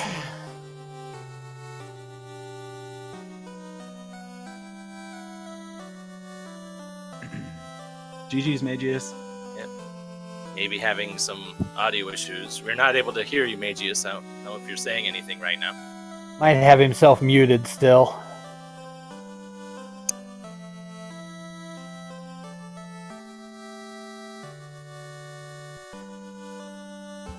Can you guys hear me? Ah, there you are, Mageius. GG's. Thanks. Sorry about that. Discord, second monitor, caused Discord to basically not think about which thing I wanted. Yep. Well, Wab got through chaos and didn't actually get to see the nuclears and everything else. What did you think of the end of that seed? Did you notice the number of times I perished? Yeah, only once. Yeah. Do you think I cared? Probably not by that point. The seed really gave both you guys the runaround early on. It was like the fetch quest seed from... Ugh. You guys ran so many ways. I think you went back and forth across the first continent about 17 times, Mageius. Were you just unsure of where you wanted to go? Or were the fetch quests just bouncing you so badly you just kind of got loused up by the end of it? I haven't memorized the overworld map, so trying to remember on that stuff. Oh, yeah. I knew you were in that river system taking some twists and turns. So I knew it had been kind of rough on that going back and forth there. So we've heard from Wab. We need to see if you've got any last thoughts for this wonderful seed you guys got to play into today. I know for me, I'm happy that I only got one parish the entire time. We should really keep track of that one for the tournament. So I think that's the lowest I've seen. Yeah, the early dives with only 220% on the bosses leads to some brutal wipes in certain areas of this game on a pretty regular basis. I don't know what it is about certain areas, but they seem to always roll lots of nasty skills. Yeah, like Bane on Scums, for example. I had a ribbon, and it's the only wipe I took. Yep, Yeah. that was one that got you. Yep, Wab didn't went into Marsh early and didn't have any ribbons, and those Scums messed him up bad. I figured when I got the ship, it was one of two things. A, I was ahead because my opponent went to Marsh, or B, I was behind. And, it was one of those things. By that time, I had like, one chest left after clearing the first two fiends final? Yeah, it got pretty short for time there. Short for locations to check there, pretty bad. So, yeah, you didn't have a whole lot left. All right. Well, Mealy, we've had a wonderful race here this morning. Hope we've put on an entertaining show. Any final thoughts from you for this afternoon? Marsh is a horrible place, even on a good day. Nah, I'd say it was a fun place. It was. All right, guys. Well, I'd like to thank all the fans that showed up this morning. It's odd for an early morning race on our group, but we've put on a heck of a show. Thank you to Mageius and Wab. I'd like to thank Melee Wizard for joining me here, and our tracker, Kevin, for tracking for us today. I'd like to thank the Speed Gaming Networks for hosting this, and I'd want to remind everybody that we've got 2 more races at 5 and 8:30 Eastern this evening. So hopefully I'll see you all you guys again this evening. Talk to you later. Have a nice day. Bye. Bye.